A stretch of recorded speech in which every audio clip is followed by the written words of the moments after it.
spit on our joints.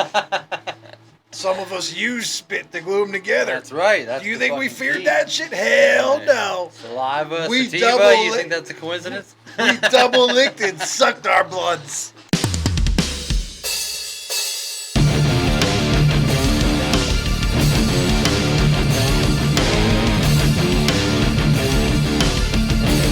Double licked it and sticked it. And today, to this day, I still can't smell shit because of that fucking COVID. Thank God.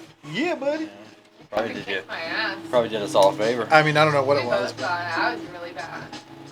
Yeah, I mean, we laughed about it for a long time. Oh, yeah. You know, I even got vaccinated. You know what I mean? And I fucking still got it. Got will- it heavy. I will tell you Yeah. this, though. Doing dabs for the entire event, actually doing dabs for the last 3 to 4 years solid has been the absolute secret to my success. Really? Yeah, I mean, In what way?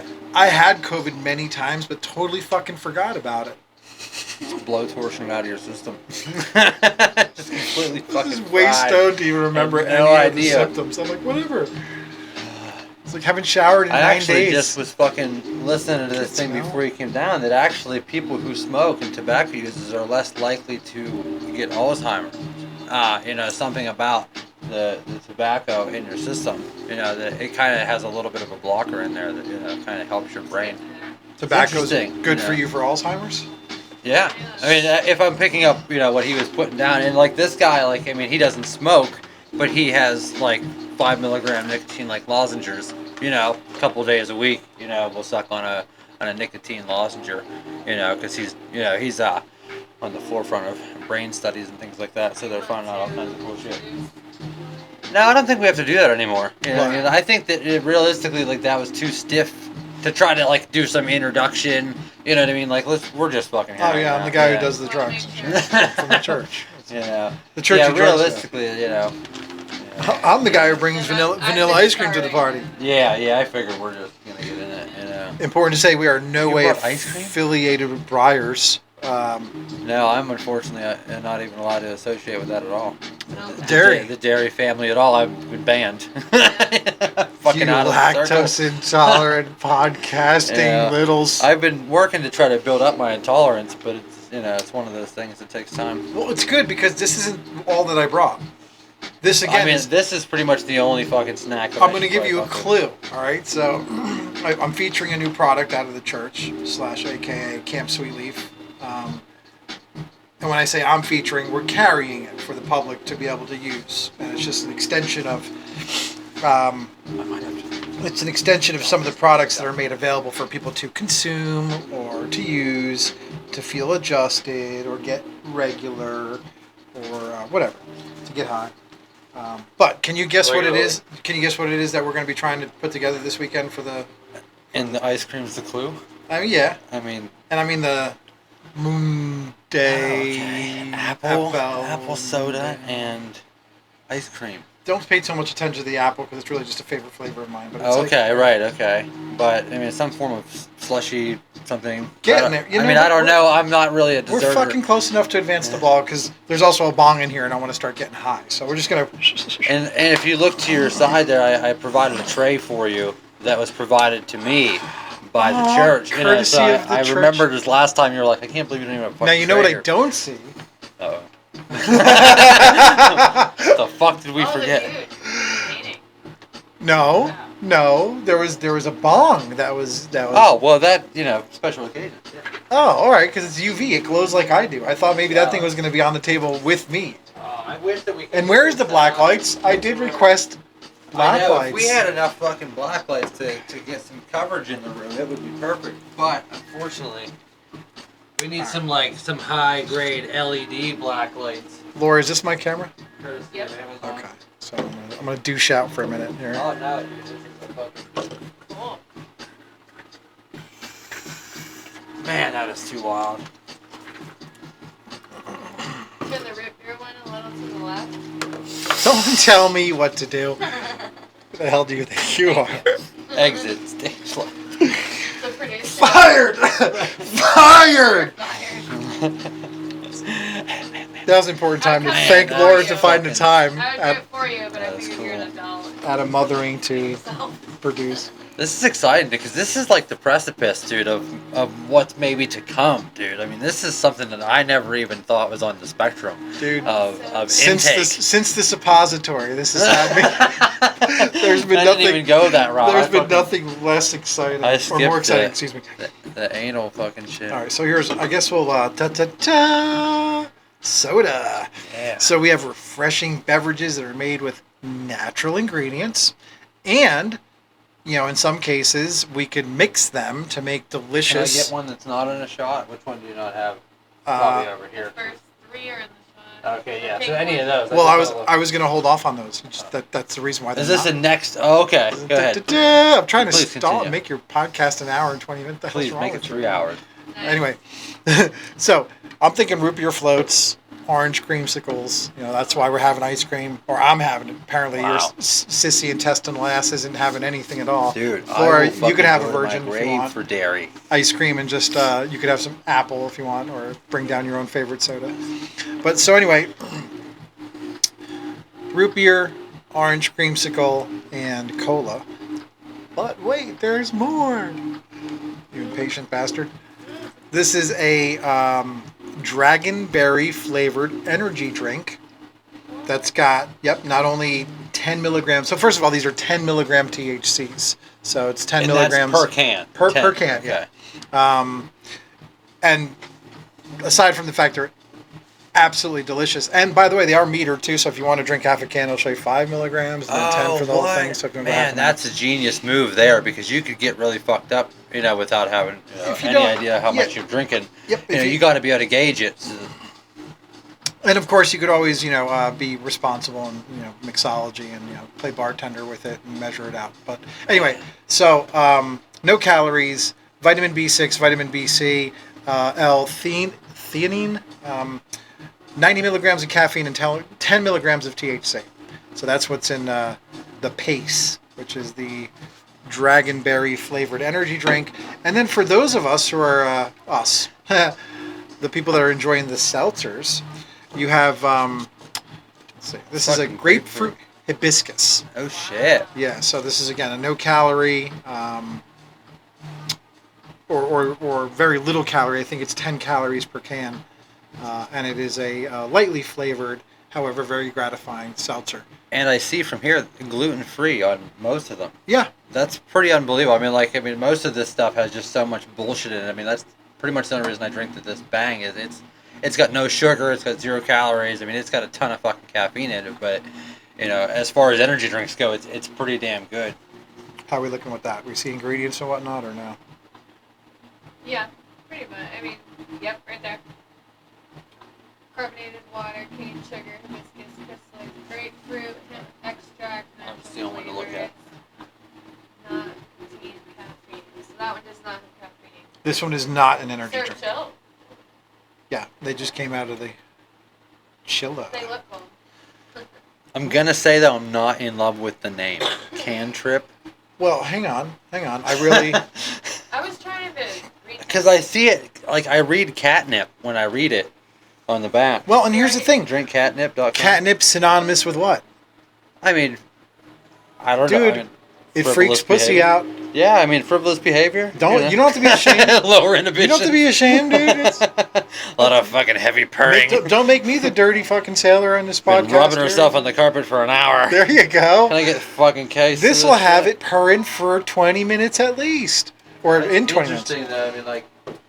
No, but instead yeah, can trip. You get it. It's tripping Yeah. can. Feel. I'm curious about the energy drink and THC. That's interesting. How Well, does that work? since 100 years, people have been putting slow drugs together with fast drugs. Right. Missy. Yeah, right. It's We like call it a speedballing where we come from. speedball. Yeah. Right. What the fuck? And Yeah, so- it's just like vodka and Red Bull. Exactly. You're like, oh my Okay, god. so what we're not talking You're about fucked is up the. and you're not going what to we're, sleep. What we're not talking about is the possible. Well, we don't promote alcohol use at the church. As a matter of fact, we correct or try to correct a lot of the problems that have been caused by overusage of alcohol. This is why we love cannabis so much, is because we could rely on it as a Swiss Army knife. It allows us to work. It allows us to sleep. It allows us to make love. And it's not going to turn its back on you either. It's You know what I mean? not You going to can't- shut a single system down. Unlike alcohol, which is made to shut you down. Yeah, for all the little short-term, temporary benefits and perks that you get from it, boy, is there some serious fucking downsides. I mean, like, and there's just no way that anybody's using any of that long-term and getting out of it good. I mean, like, you're not coming out of that in a good way in any bit. Have you ever seen somebody at like 65 year goes, I've been an alcoholic all my life and I look fucking great? Right, No. feel great. Yeah, right. Got a great family. It's like Everything is together. Sure, says the saddle leather. We never have lighters here. We need to get a fucking lighter sponsor. Oh, wait, hold on, man. No? You might need that over. Too much? I actually need some spot welding done over here. Technically it would be brazing, and no, it looks fine. You don't need it. But since this is lit and there's a flammable curtain here, nothing says viewership like burn the house down.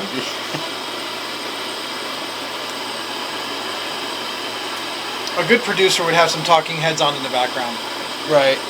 I'm just saying, Phil burning house talking heads song. Yeah. Burning down the house. We'd be fucking demonetized immediately. Yeah, we would We were about to make money until they charged us, you know. be. A good producer would know that. Yeah, right. Oh. You're gonna need some ointment. I think I'm just a hired hoe. I don't know shit about the buttons and stuff here. The woman controls it all, obviously. Oh boy. Might as well get right into those. So how does your life suck right now? Speaking of women. But before we move away from this though, I mean, like, so you're gonna use this as well in the I mean, because I don't even know if I got a straight answer what you're gonna do with the ice cream. Maybe I did, but I didn't catch it. Tonight or in general or daily or Well, for the shop. Oh, A new product. Maybe root beer floats. Okay. Maybe orange creamsicles. I'm thinking. And so that's where you're gonna infuse it with this now. You're gonna be able to infuse it with the liquid. Technically, I believe you're the one that's going to be doing the infusing in this particular juncture. Okay. I will supply you with some free ice cream, and you'll just buy some overpriced root beer. Or make a donation to the church for the overpriced root beer. Right. A heavy donation to the church Right. for it. This will facilitate and allow you to make your own. Not that I'm suggesting you would do that, but Would be a good idea. Would be a good time. But I mean, so I'm not telling you to do the very thing I'm doing right now. But has there been any testing done so far? I mean, like, as far as, I mean, like, I know, like, someone like me or someone like you that has a very high intake level as far as day-to-day consumption. I that tested the probably isn't child-proof gonna. container feature of it. It was a pain in the ass. So, as far as adults having to suffer for kids being stupid, I'm going to give this one a 10 for the suffrage level. Actually, you know what? Kid-proofing things is just really stupid parent overcompensation. Huh. I didn't even notice the tab and the cap. They're like, it slides closed. I dare you to open one. Let's put a timer on it, Laura. Are you serious? Is it that difficult? Don't. If you don't mind, a root beer, because I'm gonna have me a root beer float. But Okay, I was gonna That's say because awesome. I won't drink the root beer, but I'll open it for you. yeah, we'll do a one. And don't read the directions. I want you to do this IKEA style. Just look at the dumb picture. I mean, I know that there's the open. Pretend thing. you got it in the wrong language. Start smoking again. I want to try the root beer float. That's awesome. That's just part one. Oh shit! Brett's a lot smarter than I am. Wait, let me see it. That's the coolest fucking way to open a fucking can. Right? So you knocked them on the name, but look, alien engineers working their. Seriously, that thing like opened with authority, and then the slide thing is sick. Oh, it slides. There's a lot of pressure in that can. Right? I wasn't expecting Gassed that. up, dude.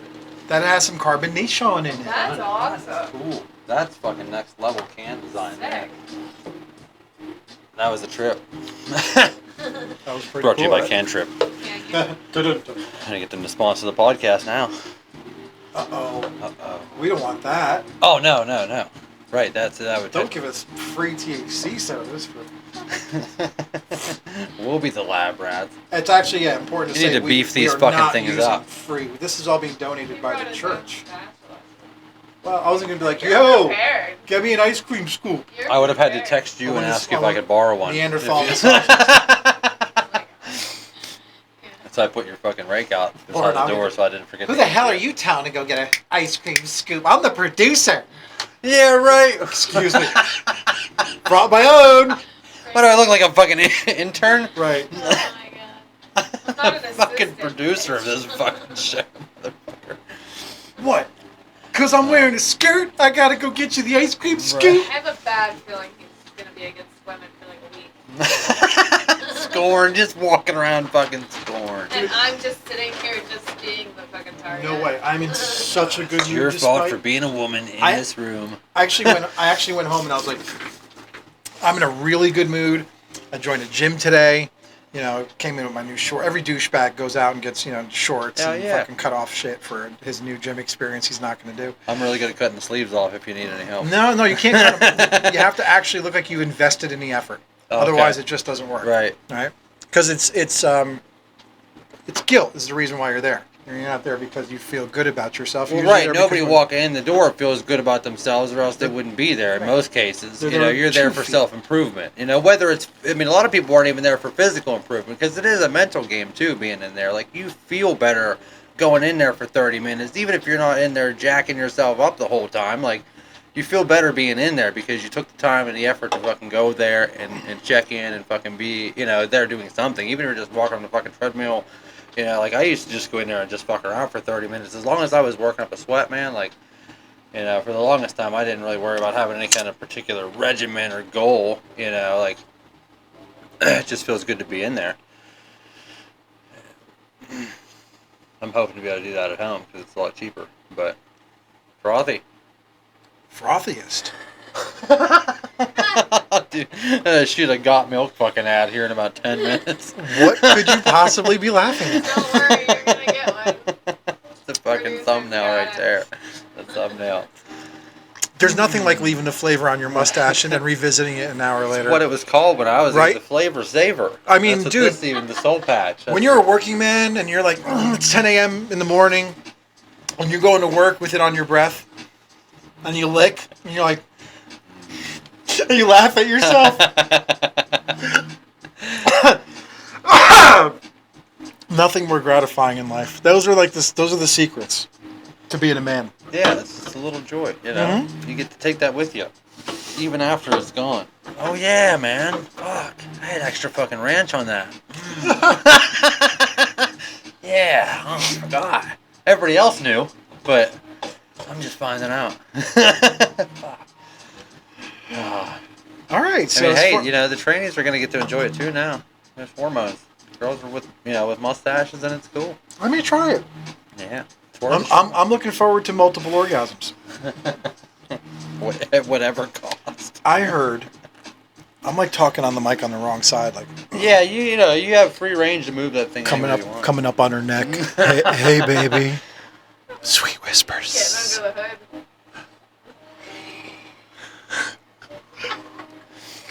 Oh no, I'm versatile. We're immediately back to the mustache thing. See, it's a little tickle, a little introduction before I've made contact. A little, hey babe, I'm here. But if she doesn't like you, I found out she claims it tickles too much. Stop it. Could be prickly. Yeah, when a girl's into you, here's what I'm figuring That's out. when you know your mustache is too short. There's the yin and yang of relationships. So being that I'm fresh in the ebb and flow of things, I can tell you the signs. You're in the yang. That's why I wish my other was here. I don't want to mention, but I actually invited her. I'm like, wouldn't it be funny if people can hear both sides of not after, but during the breakup? It's therapeutic, dude. We did a podcast when we were like, wow, we actually talked about shit that like we wouldn't have normally sat down and talked about because we were focused on it just being this. And Right. it was like, wow, we actually just got it out. It's interesting. So yeah, I mean, hey. It is. And even if it was just in the vault forever, dude, and, like it isn't like it has to fucking be promoted and posted. Like it could just be, a session, I've never held back on any of that shit. Obviously, you go to the church. It's the craziest barber shop you'll ever walk into. But that's It's like a barber shop where nobody needs a fucking haircut, which is the worst part about it. They all want to try and add hair to the floor without the service of the cut. Right. I guess that's my I mean, metaphor. I'm in that industry, but I got to make the cut. You know what I mean? But like, it's the same thing. Like people walk in there and they're kind of, it's like the gym thing where you're already kind of walking through the door and you're vulnerable already. Same thing with a tattoo. A little bit nervous, a little bit scared. You got to lay yourself out there. You don't know these people. You don't even know if the work's going to be good. You know what I mean? Like, it's like, you know what I mean? It's just like the gym. Like, oh my God, like, everything in here is so foreign. Yeah, I can't distract. Yeah. You're gonna have to tell that little fucking thing to shut up. And the comments roll. This fucking asshole telling a fucking baby to shut up. This fucking guy. Where's our producer when we need her? Subscribe. Bastard. You just mentioned breakup. Good. Fuck you. But just like anybody walking into your door, they need something. You know what I mean? A little bit of help. Some of them may even just need a conversation. You know what I mean? Like, so, like, they're walking in there, and you know that they're kind of putting themselves in a vulnerable spot, and you're there to kind of boost them up a little bit. Same thing with us. Like, hey, yo, your body might not be a 10, but we're going to put this tattoo on you, and we're going to raise your confidence level, and we're going to make you feel good. You might walk out of our tattoo shop and go get a gym membership because you feel like, hey, now I got this. Let's make myself look better. Great lead into how the tattoo artist always feels worse than the person getting the tattoo. Oh, dude. It's such a heavy fucking weight, dude. It's the worst thing about the job is you have to fucking sit at the end of the day like, wow, did I really do a tattoo that I'm proud of? You know, and they might have a completely different perspective of it, but I, you know, am gonna see every fucking thing in that I could have maybe done better. You know what I mean? There's just a lot of fucking variables in that. Like I said, obviously today, like I was not happy with that tattoo at all, and I don't even believe he was happy with it. You know, it was a badge for him, man. It's not like you're gonna take that away from him by even bad art is still art. You know, and if you get art, if you're going to a museum, you're not there to go look or watch TV or a rerun. You're going to see shit you haven't seen before, man. And if you're going to get inked by somebody, it's an experience you haven't been through yet. It's a journey, man. What the fuck? You don't step in other people's footprints. well, and that's the you thing want- too. I mean, I look at a lot of my tattoos, and I don't know if I have one good one. You know, maybe like my first couple that were done like professionally in a shop, but I don't hold anything against those dudes. They're all great. I'm happy tattoos, with man. them, dude, and I'm happy with the experience and the story and like every tattoo that I look at. I mean, like whether it's none of them are fucking pristine, perfect, or even like I said, even what anybody would call good. They look like fucking prison tattoos, you know. But I love them, dude, just because they're mine and you know where I was at when I got them. So I mean, I get it, but like still, like to be the person that makes the permanent mark on somebody, it's like fuck, dude, like. I altered them, and if every time it's not to improve the way they look, then I feel like I've failed them. You know, it's just, you know, you never want to obviously disappoint somebody, especially because your work is permanent and your name is forever tied to that. And Well, if I can attempt to relax your mind a little bit about that, being that lawyers and doctors simply practice their professions and don't really get paid on performance. They get paid for basically trying their best. right. You too should also take some kind of, Well, and there's a lot of offset some of that, guilt or liability when it comes to, if you're blatantly putting the wrong piece of art, misspellings or whatever, Yeah, it's never obviously intentional, and I never go into a tattoo not giving a fuck about the quality. I've never sat down in that chair and said like, well, I don't care how it turns out, because like I said, I was going to tell this dude not even to fucking pay me, because I was like, oh my God, like, I just didn't perform well because the spot and the design choice was difficult. Like, I just didn't do well, and I mean, it happens every day, obviously we have to just roll with it, and they may never come back, they may talk shit, they may leave a bad review, but you still can't, I still have to go into fucking the shop tomorrow, and, it's a brand new day, it's a brand new canvas, I can't, I can't let that carry through, but man, it's hard to sleep at night sometimes, because I'm like, fuck, dude, that motherfucker has my name on him, because that's how I see it, it's like I'm stamped on that dude, and it's not in a positive way as far as I'm concerned. There are, there's contractors that can't sleep at night because maybe they didn't put one enough nail in a 2x4 knowing a new family is moving in. There's guys who... Oh, that'd be way scarier. Performed surgery and didn't know if a stitch was going to hold or if an arty, if something was going to perform Dude, the right even way. a mechanic would be An scary. organ was to take. Like, your whole Right. family depends on my fucking... making sure I got every bolt back in there, everything's put back together the right way. It's like, oh my God, that would be scary. And when you have a customer absolutely insistent on using inferior parts, or somebody, smoking right up until lung Right. surgery, like lung cancer surgery and stuff like that, or smoking right afterwards or something, like blatantly making it a little bit more challenging, for you, or caring a little bit less of the outcomes. The person who's the performer, the artist, the person who takes any kind of passion in their work suffers even a little bit. Even when you do a great job, you're still not happy with Right. yourself because it's going to be a matter of consistency. Right. Now, why can't I do this every day? Oh my god, it's Right? so hard. Like, 'cause that's what I mean. Like, to be perfect every day. Like, are you kidding me? Dude, it's never gonna happen. Like, I call it a type A plus personality. You're never going to be happy with yourself, and it's the same thing that beats you up when you're feeling down on yourself. As you don't take enough lashings. You have not, you have not learned your lesson the last time. What is somebody's? I'm gonna have to find something that somebody sent me today about. All right, I'm gonna stall and babble for a minute or two. While oh, you're good. Because I mean, like, as far as just even just like, I mean, like, if someone chooses, well, I want to use used parts. You fix my car with the cheap parts, or the, you know what I mean, the situation is no different in the tattoo world, where, like, I mean, hey, I might be telling you, well, this is too small, it's not a good area, it's not gonna work, but people are insistent. I mean, like, and at the end of the day, we have to do what people want, regardless if, because their understanding of the process is different than ours, obviously. So, I mean, like, at the end of the day, if somebody wants something done a certain way, I mean, like, that's essentially, our hands are tied at the end of the day. I mean, like, I can tell you, I didn't anticipate it being as difficult as it was. I mean, like, I knew it was going to be hard because of the size of the lettering, and vertical text is always hard because no matter what, you're tattooing it fucking sideways.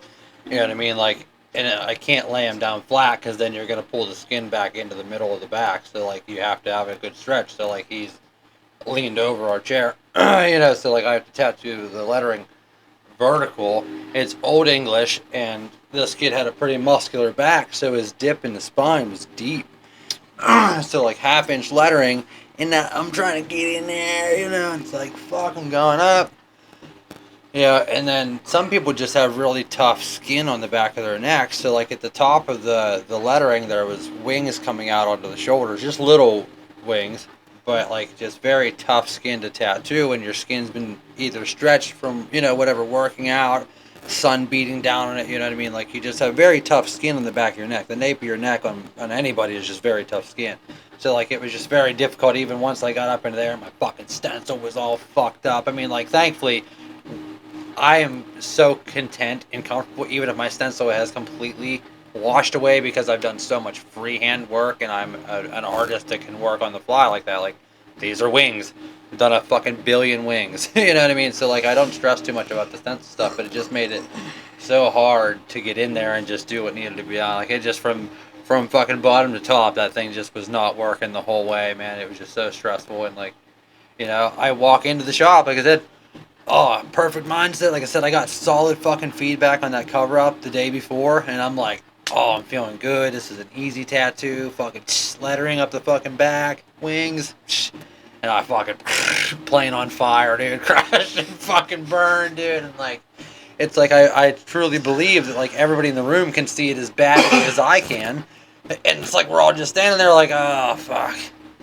Do you address it? Do you say something? Do you not? Because, like, if you say something and they're happy with it, then you really look like a fucking idiot. Well, I mean, you could always be self-critical, I think, and get somebody to give you a little check and balance on it. Are they obligated to say something? Because I felt like they wanted to say something. I mean, if somebody sees you failing horribly and you're sweating and you're pale. But I mean, like, that's the thing. Like, I got my poker face, dude. Yeah. Like, I mean, I've been doing this for fucking 2 decades. So, like, I mean, if you ask 4 times, like, are you sure you like this? I mean, is the placement right? I mean, do you really like the color? I mean, I'm really not feeling this. Are you absolutely sure? Can I get a second opinion on this one? Hang on, let me call my tattoo buddy. Yeah, Dave Navarro, what do you think? You're fucking dude. Come on, man. Yeah, fuck. Don't. It's stressing, dude. Right. It's over. It's more after. Like, it's all internally. Like I said, I can consume all of it. And it's do a what confident person being insecure, which is fucking beautiful. It's Because so tough. because here we are, like. But it's like every day I'm like, fuck this shop, dude. We're closing down. Right. Like, wait. What do you mean? Else. The head horse can't just turn around. Like, yeah, what? But no offense to those that support you and everything else, but it comes down to if you quit, then Dude, it just gets so deep sometimes. Like, the amount of shit. and you deal with it because it's a face-to-face thing. I mean, like, you deal with people on an intimate level whenever you're dealing with people directly face-to-face every day. I gotta and fucking hide from people. People dude. will dump their fucking problems on you because they're in a vulnerable situation. So it's like, holy fuck, I'm their therapist and their tattoo artist, and I gotta fucking also be able to perform at my best. It's like, oh my god. I used to complain that I didn't have that I didn't have running water, so I didn't have like a place to actually go to the bathroom. So I'd have to time myself while I was doing my routine when I first started out. Just I had to adjust my diet. I wasn't really eating much anyway, and I was madly depressed. And I mean, am madly depressed. And, yeah. So food becomes secondary. It becomes something that you do in between your. Oh shit! It's been 6 hours since I've had a meal. I better feed my something soon. Anyway, not having a bathroom was actually a blessing. Now that I have plumbing, it sucks because customers will come in and they'll use the bathroom, and I'll have to wait one after another before I could finally use the bathroom. In order for me to do it, I have to lock the doors and shut the lights off and act like I'm not there. And it's like stole your fucking sanctuary. Basically. It's right. So the secret is be careful what you ask for, because this one of those lessons in life are always knocking at my door. Right, you were better off without it. You prayed for a toilet, but I'm giving you one you can't use all the time. So. Thus the church. There's always these lessons. Every day there's a new one that's it's like, well, and if there's something that you feel like you should provide for yourself, you should just expect to have to share it with everybody else. You're a giving man. That's why I leave the door open. Just sometimes I just go to the bathroom when I have to. Yeah, whoever walks in will probably just have to deal with it. There's just enough door there so they can see my knees poking out. I do get uncomfortable. I'll be out in a minute. Newspaper rattle. What I'll do is I'll paint that on the door. You know what I mean? Like so it looks like a guy sitting there. So it looks like it's cracked open when it's closed. Yep. And People will be so uncomfortable. Hairy legs and tattooed legs. Then the door will open up and there'll actually be some hairy legs there. That'd be fucking classic. I'm telling you, man, that'd be fucking funny. And then I'll get up from the other side and people are like, what the fuck? It's a wallpaper too? The door will be painted hairy legs. It'll be an Austin Powers. Man, she's been in there forever. She can't even close the door. Right, ill. Look at her legs. I'll walk out from behind the counter like, what's up, guys? With some grimy socks in there. Oh, man. The sounds coming out of the bathroom be horrendous. Somebody squeak. Yeah, you just need one of these in there. Just a little soundboard, man, with a little remote. Do you have a producer to hit a toilet flushing? I don't have a toilet on there. I've got some stupid shit. Censor beeps. Applause. Comedy falls. All right, so review on the Cantrip root beer. Delicious. Still got a massive head on it. Well, this is what I was curious about. So, is there any difference in taste? So, that is infused. Do you have any indication that it is? Does it just taste like normal root beer? Probably hard to tell because you floated it. But man, I know what ice cream tastes like. Shit. Anyway, yeah, because that's what I was wondering. Okay, it's cola. Is it going to taste like just straight cola, or is there going to be a hint of the? Yeah. So there's Barks root beer, there's Stewart's root beer, there's A&W root beer, right?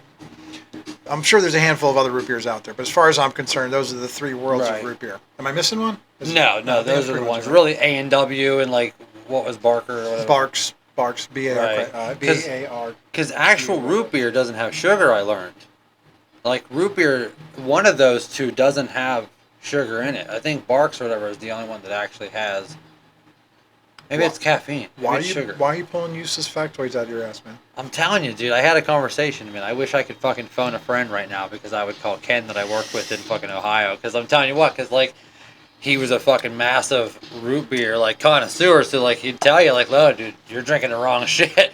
I don't drink root beer, but like if you're not drinking the one that has, one doesn't have sugar. It's either sugar or caffeine.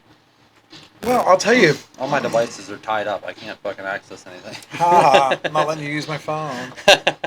This super private space. Lord. There you go. We need a remote moderator. But I'm fucking a little bit scared to try one of these fucking chocolate bars, to be honest. Don't be scared. Well, not so much scared, but like, how much time do I need to commit to this? How much, like I don't really know. Usually like rule of thumb would be like take a chunk, give it a little chocolate. bit. Haven't you ever eaten chocolate before? I mean, you've been through Halloween, right? Oh yeah. Usually you eat chocolate, melts in your mouth, you swallow it, it's done. That's it. That's all you Yeah. gotta worry about. There's nothing else to worry about with this bar of chocolate. It's just a bar of chocolate. Could be the 5 grams of Fucking- mushrooms. fucking- What I was really hoping for is what. Oh my god, dude! Listen. I mean, I don't know. By the way, These the aren't readily church available. did not provide. No, these I don't know where chocolates. this came from. Right. But what I was thinking is how fucking amazing it would be, because I have this already. I have Wonka golden tickets. Oh yeah, and I have like, I set her up because like she loves. If you're trying to dupe me into eating more chocolate than No. 1 or 2 of these bars, listen to this there's shit. no way. Especially because if you think about a micro I bar, don't want the golden ticket. you're fucking Wonka. You don't have to worry about it. But I have set her up. Because miniatures is a thing now. Like now, I mean, everybody wants everything miniature. So I got her fucking fully set up. Really? That's in now? Molds Small is in? and everything. Miniature little 1-inch Wonka bars. We've got the packaging, the wrappers, the golden ticket, the mold to make them, and everything. Really? Everything to make them. It scares You me that can you make- guys have all this cool shit. Me, who actually makes candy, doesn't. But we didn't. I mean, you're just now the candy maker. We never even. Are you mad got because around I to- bought a tattoo gun too? He fucking awesome. Like, bro, look what I did. Like, wait, what do you mean? Couldn't get in you're for a making session, Wonka so I just- chocolates? But no, we've never done it. So like what I'm saying is if you took this and mixed with what we have, imagine making a little tiny Wonka bar. Because even the golden tickets are like this big, man. Like 1 in 1,000 chance to get a golden ticket, and then you could take it to work the fucking candy shop. I think somebody's already actually stealing the Willy Wonka idea and using it for drugs. So I'd be stealing from somebody who's stealing, which makes it okay. Double negative. It erases it out. Cancels each other out. That's the rule. Man. Sticky finger rule, man. If your fingers are stickier. A little scared. Of? It's Okay. chocolate. Do a fucking timestamp. See what time it is. I just have never indulged in this form of chocolate. It'd be great to time lapse this for 3 hours later. Delicious, right? Mm-hmm. Yeah. You just gauge my chunk. I'm not watching you eat them. We need a gauge on that. I'm good for like 10 of them sodas. I'm good. Well, that's what I'm wondering. Like, is there a forthcoming higher potency? Good lead-in. No, not until we sell out of the first ones. Well, and you got to know what it's going to do. I mean, obviously, like, because everybody's different. By the end of today, which was the first day we had them out, people already started to pick them up by the 4-packs. Because once they had one and sipped it, they're like, oh, yep, we're bringing these home. Because it's either going to taste like ass and you're not going to like it and you're going to be regretful that you bought the product, or it's going to be a home run and you're not going to be able to get enough of it on your shelves. Well, yeah, that's the thing. Like, the biggest thing is the taste. You have to enjoy drinking it. It's so flavorful. I've had the orange soda so far. I've had the cola so far. I've had the. I think the orange and the base grapefruit hibiscus sounds like it would be good. Like sometimes I can get into something like that, like a Sobe, Life Water, something like that. I always drink like a dragon fruit. It's the White Claw of Cannaland. But what you're missing out on is like I don't necessarily go to like root beer floats and milkshakes and stuff like that. But like I could take that grapefruit. Is that the energy one? No, the other one's the energy one. Dragonberry's energy. But either one of those, I could put those in a fucking smoothie with my blender with real fruit and make that into a fucking real thing. You know what I mean? Like, I'd take that with me to work and it would be good all day. Like, that's a meal replacement already. Like, you know, you could fucking take any of those real fruits, a grapefruit or any of that stuff, and blend that up, pour that in there. Well, it's seltzer and it's carbonated. So, I think it would still be fine. I mean, like...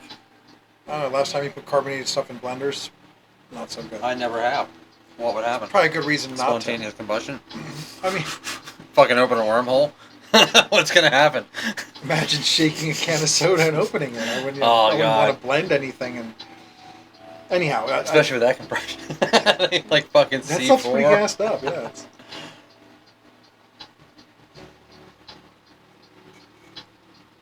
I mean, it wouldn't suck to take it to work and take a little break. Actually, I'll just add it afterwards. I'll blend all my fucking fruit and then just pour it in. There you go. Yeah. making more of like a sangria or a, something like that, or a sangria. Right back down to that alcoholic beverage. And again, we're not promoting alcohol at all. There are other flavors, and there are higher milligrams that are on the horizon as well. Yeah, that's what I was wondering, because like I said, I mean, obviously, I wouldn't even know like what my intake would be. It'd be funny if we could do a scan of some sort, like, because that's one thing that I will say Planet Fitness in Ohio had. They did a full body scan of me. They hooked me up to all this shit, and they scanned me. So like I knew like I had 14% body fat. Like I knew everything, my lean muscle, all this stuff. It was so cool to know, because then you know what you will need to work on, essentially. And then it also was able to give you a diet based on what you're trying to accomplish. I wanted to strengthen my core, wanted to strengthen my balance. So it gave you a little readout. It was pretty cool. Like, and I had an app and everything that I could access all of this data that I had, and I could get scanned every 6 months. But it would be cool if you could fucking scan something and say, okay, well, based on your THC intake levels, daily, this is what you would need. I think they would judge me too hard, just not let me use any of the equipment. How are you fucking functioning? Like, how the fuck did you drive here, dude? They're like, officer, can you... Oh, fuck, I didn't even think about that. Yeah. Yeah, god damn it, because that right there, that technology, you get pulled over. Excuse me, sir, I'm going to have to scan you. Oh, you're way over the limit, sir. Shit, man. If they did a toxology scan of half the people going in there in the morning, do you realize what you would find in people's systems? Oh, that's not far off, though, with Skynet. In China, that's the biggest mass surveillance, in China right now. It's like, I mean, it's got such deep facial recognition, that, like, you can't go anywhere and do anything without them knowing about it, knowing who you are, who you're with. Yeah, it's only a matter of time. They'll be able to fucking get your vitals somehow. Yeah, start bugging people. Why are they so worried about... There's more people in China than like, anywhere, right? Like, do they have that's what's scary though, because if they can do it in China, they could do it anywhere. They could do it anywhere with the mass population in China. Like, and the thing is too, is they've made it to where everybody, like, cause there's no Facebook or any of that stuff in China. Like, everything is one app. Your grocery, everything. So like with Skynet, they know everything that you do, everywhere you go. They can track you in every way. So like, they catch you jaywalking, they can lock you out of your bank account for the day. You know what I mean? Like, you can't go shopping for the day. You can't access the grocery store, the transit, or the bus station. You know what I mean? Like, they can lock you out of that shit. I understand all that, but have you, so far, when it comes down to crime, have they fired a cop yet because of it? In other words, have they dismissed an entire force because we're spying on people in traffic cams, and we're solving crimes that way, or there's some super sleuth drone going around and RoboCopping the shit out of Manhattan or something like that? Like, probably got a lot of good coming out of it. Well, I mean, no, China has probably the same criminal rates. They probably have the same murder rate. They probably have the same. I wonder. It's not getting better. It's not like people are like, yay, ever since we have this technology, shit's so much better and cooler. But I don't think it's about bettering anybody's day-to-day life. I don't think it's about that. I think it's just about controlling people. I think it's just about mass population control. Dude, it's the fear of controlling you. In other words, if there's a camera on you right now, you know the camera's on you, so you're not stressed out. As a matter of fact, you're acting a certain way for the camera. Society just needs to act a certain way for the camera. That's what government's trying to do. They're trying to make you act like you're being watched. They're not really watching. Nobody's watching. Most municipalities will tell you all the cameras they've installed and gotten grants for need maintenance. Right. Some are so badly antiquated right now that you can't update the systems. Right. So if there's a plastic shield with a camera sitting in it, it's probably dead. And you know what? Test it. Test the theory. Ask for open records in your municipalities. Say, hey, can you get me this date on this corner? Fucking Mike. I hate you, Mike. Anyway, nobody can be angry with a baby in the room. Ladies and gentlemen. She's angrier than anybody. The most beautiful girl in the world. But... Yeah, so no, I'm pretty sure, what is it called? Oprah Records or something like that. Or I think that's, But you're only going to be able to access what they want you to access. I mean, and obviously we're in a small place, so I mean, I would argue that it's probably not nearly as bad here as it would be. Actually, I think that footage is public record, so you're allowed to. Any of it, like even like I mean. Yeah, if they can monitor a public space, then you can too, and you can. You would think so. Yeah. Where is that all being logged to, though? Like, is there, like, some mass database? You know what I mean? Like, who holds that? Nowhere. You haven't been listening. They're not really working. Yeah. You didn't get the point of all that, did you? Yeah. It's got to be logged somewhere. So the super servers for, like, Google and shit like that and are big, massive nuclear-looking facilities. Right. They're just big blocks of energy. And actually, batteries, like, if you will. Bezos and all these guys are actually buying nuclear power plants and stuff like that, or properties next to ones, because the next step for AI is to build a nuclear reactor so that you have enough computing power for AGI, which is what is it? I would love to be the guy who sells, like, hard drive space to Google. Like, oh, you guys ran out of room? I got somewhere you can store your Just imagine shit. how much data they've got on everybody there. I mean, like, and right now it may not be useful to anybody at all, but at some point, you know, like, because that's the thing. It's not like we don't all willingly accept the terms and agreements to be monitored and listened to. I mean, like, no duh. Like, we literally fucking, you know, as soon as we looked at something on the internet, on this computer, we go upstairs and open up Facebook, and there's an ad for the exact same thing we just looked at down here. I mean, like, it's not like we're not aware of the fact that everything is a monitoring device at this point, and we're willing to, you know, carry it around with us every day and be tracked. You know, it's just like, what are they going to do with it at some point? Because with the AI, I mean, to nobody's it might not make a difference, but to anybody that has any kind of influence or anything like that, I mean, like, they could, you know, essentially recreate you, you know, with AI, I mean, deep fake, all that Right. stuff. It's like, All right, so fast forward. Here's what happens. We all kill ourselves, but we live on in images of ourselves. I think it's going to become a simulation. I mean, if it's not already a simulation, we're next level to that, you know, like. Because these days people are so much happier Fortniting, or so much happier in their roles. Any access to anything. Why wouldn't you be? I mean, like. I mean, I don't want to fat shame or anything, but I mean, if you're spending 7 or 8 hours on a computer or in front of an Xbox or something, Facebook, I mean, scrolling, anything, because you are detaching yourself from what is happening in the real world, and you're living in a simulated whatever news feed, whatever. I mean, videos, somebody else's life, you know. and like, these numbers are just being collected to statistically prove why they should shut it off altogether later in the future. When you don't need kids playing in playgrounds anymore, and you could say they could have a virtual, safer, environment. Sit at home with a fucking headset on, and that's it. Or worse off, in a classroom, staring outside the windows. Like, kids, we're going to play a simulated playground. Right. We want you to stay in our artificial atmosphere where it's nice and safe, because 23% of you have nut allergies. 18% of you guys are going to die if you're stung by a bee. 77 of you can't see in the sun. These kids don't know what gender they are, and their parents don't want them taking gym class because it's too masculine. And 85% of your parents don't trust us, don't want us to touch you, don't want us to discipline you, don't want us to even pick you up and hug you if you're feeling, out of sorts. What? Actually, just stay at home and we'll fucking virtual the fucking classroom to Sounds you. piss you off. Senses piss you off. Colors piss you off. You guys all rage. We have rubber rooms for everybody. We're just going to leave you here. Jimmy, look out that window because you don't like any of this shit. Your dad's a Nazi. It says you don't have to sign up for any of it. So you just stare there, and we're just going to show you Jews burning in that window, okay? Because that's what your daddy wants. And that's going to be it for you. And that's, It's crazy to think about it because, I mean, obviously with the trajectory, there's almost no way that it won't end up to be that point because we've already, as you said, like, we live more in a virtual existence than we do in the real world already. The problem is with bandwidth. It's slow from our brain to our hand to our phone, so increase the bandwidth. That's with the Neuralink now. They put it in your fucking brain. This dude's controlling his fucking iPhone with his fucking eyes. He doesn't have to even touch it.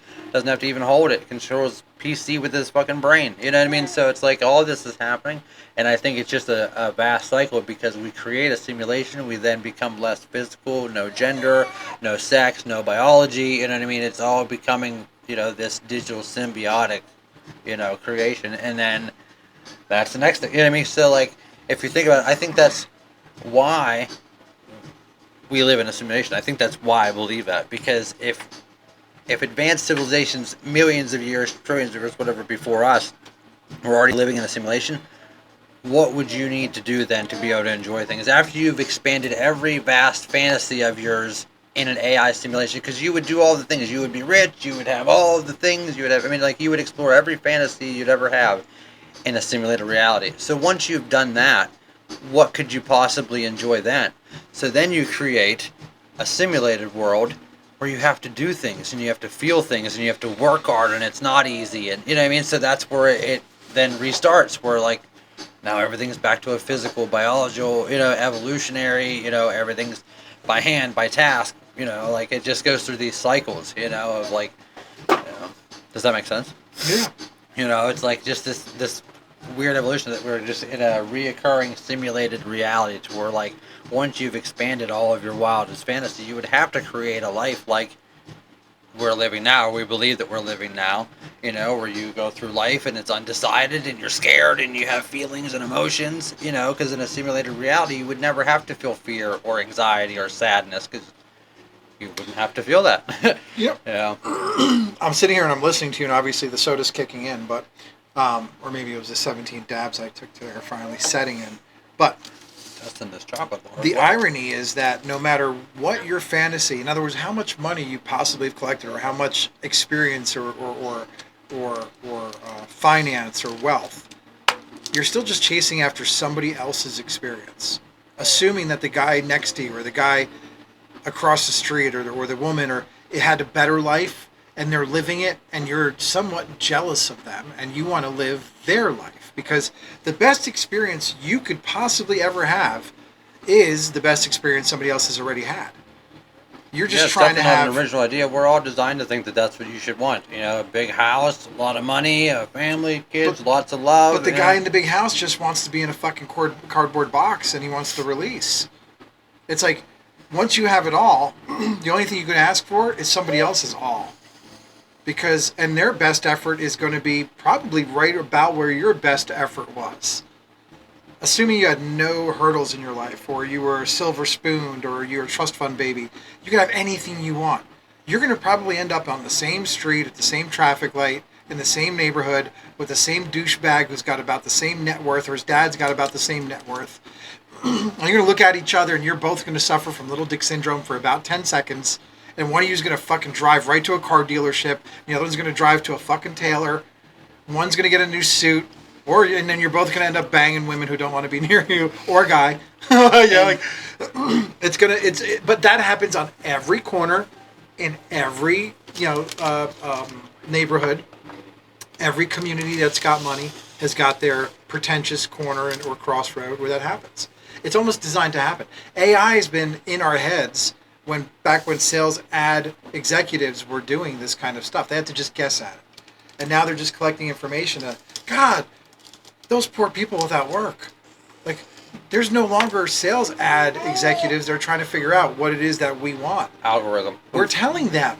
And then they're telling us what we want in the future. It's like, they're like, peanut butter needs to be sold next week because peanuts are in overabundance. They're like, start dropping Jif bombs. Send out the dogs. Send out the emails to the peanut butter companies telling them we have ad space available because we're about to start skull fucking people for peanut butter. So you got to wonder, the next best something or other, has it been planted, seeded? Are we all subject to it? The guy who's going to be selling the flash drive to Google. Because here's what's funny. We're all perplexed about these issues, right? Oh, space, hard drive space. Google's selling us, so we can keep more emails and pictures and shit that means something to us. Meanwhile, an alien we can't see is flying over this server, and he's got all the space that Google's got in this huge football stadium-sized building, probably on his keychain. Yeah, right. Like on a flash drive with his fucking last 20 planets he visited. He's like, I have 7 billion photos on this one flash drive. It's basically all of Earth's profiles for Facebook. I have 5 Facebooks just like it for every planet. Yeah, he just pulled it up like, oh, Earth, here's everybody on Earth. Right. Do you want to see it again? I just read all of that. Right. Oh, fuck. Yeah, it baffles me, man. Like, I actually get excited about it, but at the same time, it's weird to think about what life will be like. I mean, it's just so rapid. Like it's just hard to believe. What life will be like. And that's why it's like, I keep telling myself, like, regardless of what the fuck we talk about, we need to just do this more, because 5 years, people might not even sit around and talk to each other anymore. 10 years, probably not. I'm still waiting to hear, see who wants to listen to us as douchebags talking. It's just, there's so many people doing this stupid shit.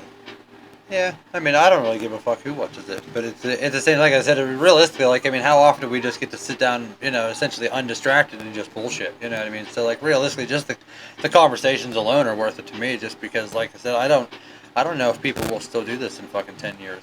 Like there will be some other format or some other medium. Like I said, I just watched this interview with the first human that has a Neuralink. And it's unbelievable because not only does he just have this Neuralink that gives him ability to, control things, because how it works is that thing is connected to his receptors. So he's paralyzed from the neck down, but obviously his brain still works perfectly. So your brain is still telling your arm to move, whether your arm is able to move or not, because that's just a broken connection between your brain and your physical attributes. So like that Neuralink is in the middle. So your brain is still telling, okay, move my hand to the left, move my arm to the right.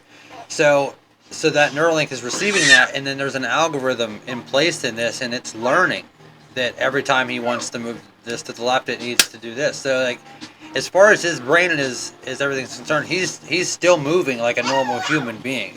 So they just had to figure out how to allow that Neuralink to read that, and then translate that to, I mean, he can control, like I said, anything with his eye, and it's getting to the point now where it's learning him so well that he doesn't even have to move his eye or think about moving his hand. It's just like if he would just pick this up and move it. It's thoughtless now because the thing is adapted to his brain so well that it just knows what he wants to do, and it's just so new. This is like the first stage. I wouldn't be impartial to putting some Bluetooth in my dick. He's gonna I'm go just, gadget dick. I'm saying, man, I am my worst enemy. Harder. Yeah. Can I get it to pulsate? To Yankee Doodle. Hear me out, man. I could buzz a vibrator from anywhere in the continental U.S. and get Tipping. Oh, he's tipping. Yeah. Like I could. So why can't a girl just be like, okay, I think I want 9 inches today. I'm like, here, you wanna make it rise? Here, just hit the phone, just that volume button. Oh yeah, more volume. Yep. Holy shit, bitch. Yeah, bitch. Huge. Right. You whore. You greedy slut. Whoa, hang on. Never thought you would want it that big. I haven't paid for that subscription. You want 10 plus? What? Hang on, let me upgrade. Shit, 26 a month. She doubled the salary. Right. Fuck. Went from Viagra to I didn't even this think new about that. Nike pump. But no different. So I mean, he's paralyzed from That's the not a neck bad idea. down. Did we just invent a subscription plan? Why didn't they? I mean, I didn't finish the fucking interview, but they might have brought this up. So I mean, if it can use the Neuralink to control his hand, why couldn't it control another appendage? Maybe I'm gonna move something else to the left. You know what I mean? So like, you would think that's where the technology starts. The porn industry does, especially feel because a lot. we already know, like now with AI and VR porn is like, it's obviously the probably top market in AI and VR right now is because now I can put on a headset and I can have a symbiotic experience with any girl of my type and choosing, and like Laura, besides the not- baby noises in the background, do you think you can muster up this interview? I'm really curious to see if there isn't a Pornhub banner in the back of this thing. But because when you're looking at it, the guy's like, "I'm Don't now pull able. that up. I'm now able to do everything." And all of a sudden, you see the table moving. You're like, wait, what's moving the table? But right now it's only on your face, so it's only a visual experience. So I mean, like you're still having to manually, Okay. you know what I mean, gratify yourself, for lack of a better term. Still, like it's only a matter of time before they've now got an accessory that now I can plug into this, or a suit or something, because they have symbiotic suits for like shooting games where you're gonna feel impacts. So it's only a matter of time before they get the pulsating and the vibration and the and the tipping. Ding! She's been dinging all day. Holy shit! I think that all. Really, we're going to horses tonight. All that exists right here. I strongly think we're a little out of tune. Oh, Jeff Bezos has every model you can imagine, because he doesn't have a fucking girl. Not a real one. That guy's an alien already. Musk has at least 10 kids. So I mean, at least he's trying with humans. But yeah, it's definitely happening. It's just not, on the market. But once it hits, like I said, that's what they're worried about. It like it'll devalue sex, it'll devalue relationships. People that are hermits already and recluses and can't socialize will then have sex robots, And it's like then you'll have a whole generation of people who never have kids, and it's like the birth rate's already lower than it ever has been. So there's a lot of serious social and economical, strains that would cause with a generation or a social, you know, impact as far as like people not having sex with other humans. Because even accidental babies are helping the birth. Like you got to repopulate. So it's weird if we get into this situation where like there's a ton of people that aren't in relationships. Obviously, marriage rates are lower, families are split up. Like more girls on Pornhub and Chatterbait than are at the older. You know what I mean? OnlyFans, all this shit. So like, next all you need is a symbiotic AI relationship, and you've got everything you need. I'll take her up. Nope. I just remembered. I know. I almost Fine. started rolling, I'll but put it on wide. And we can try. we can smoke break. She did sleep a little bit. Yeah, we could take a She's smoke break. tired. I know she's exhausted. I Yeah. can see. She- Hi. uh, Freaking Nodcast. Put But you I to can sleep. take her up for a smoke break. Yeah. We'll Do you intermission. want me to put it on But- room or to wide? You can put it on wide. Okay. Yeah, wide only. Alright. Yeah.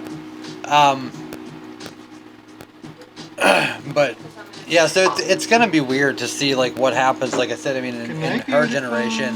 Wow. Wow. Playpen. Wow. But just a generation of people that grow up with like, oh wait, if I'm not ready to be in a relationship, I can get one of these robots. I can be in an AI. You know what I mean? Like, and of course that would be tailored to your exact specifications. So why would you ever go out and find a human girlfriend who is never going to be able to meet those standards? And it's going to be the same way with women.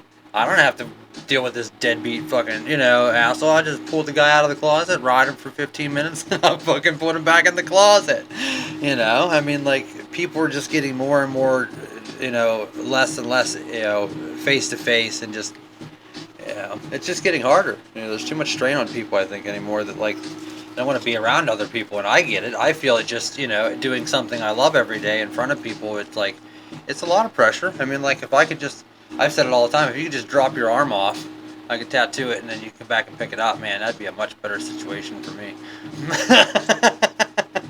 Probably Modular tattoo solutions. Yeah. Figure I that mean, one out. theoretically, you could tattoo on a skin graft that eventually molds to, just use cadaver skin, keep it fresh, order it, and then just put it on the person. That was my sick fantasy whenever I was a kid. I was like, man, if I could just find a You could do mortician that. that would let me practice tattooing on dead people. Why can't you just put skin on skin? It'll just cover and mold into it, wouldn't it? I don't know. That is I mean, essentially there's probably a window there where it might mend, but I mean, it may get funky between layers. But you have to keep it all nice, maybe. I don't know. I mean, like you can like buy pigskin and stuff and tattoo it. So. why do the good podcasts have all I need a surgeon or some shit on phone? I know. I'm Well, so see, jealous. listen. Can I have a medical panel? It's not like we're not bold enough to just make some phone calls and try. You know what I mean? Like, my only worry is that I got to get the space looking proper enough that they don't look like I'm gonna fucking kidnap them. You know what I mean? Like when you walk in here, you got to look like it's not gonna look like an episode of Saw or something. Chained you to a pipe.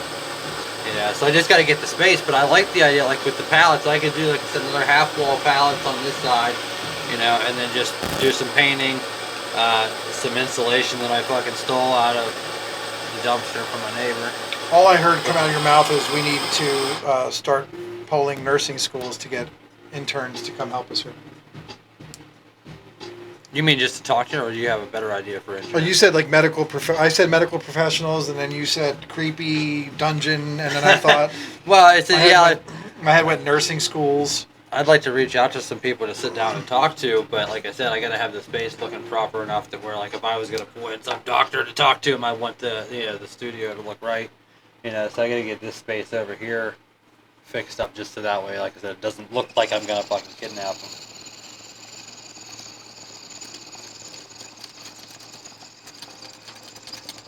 At least you and fucking Timmy know me. This is a work in progress. It's come a long way though. Pretty stoked. It's not like everybody's man cave. And it's a wonderful way for you to hang out with your lady. Excuse me. Yeah, we started another podcast. Yeah. Oh, We started a tattoo podcast as well.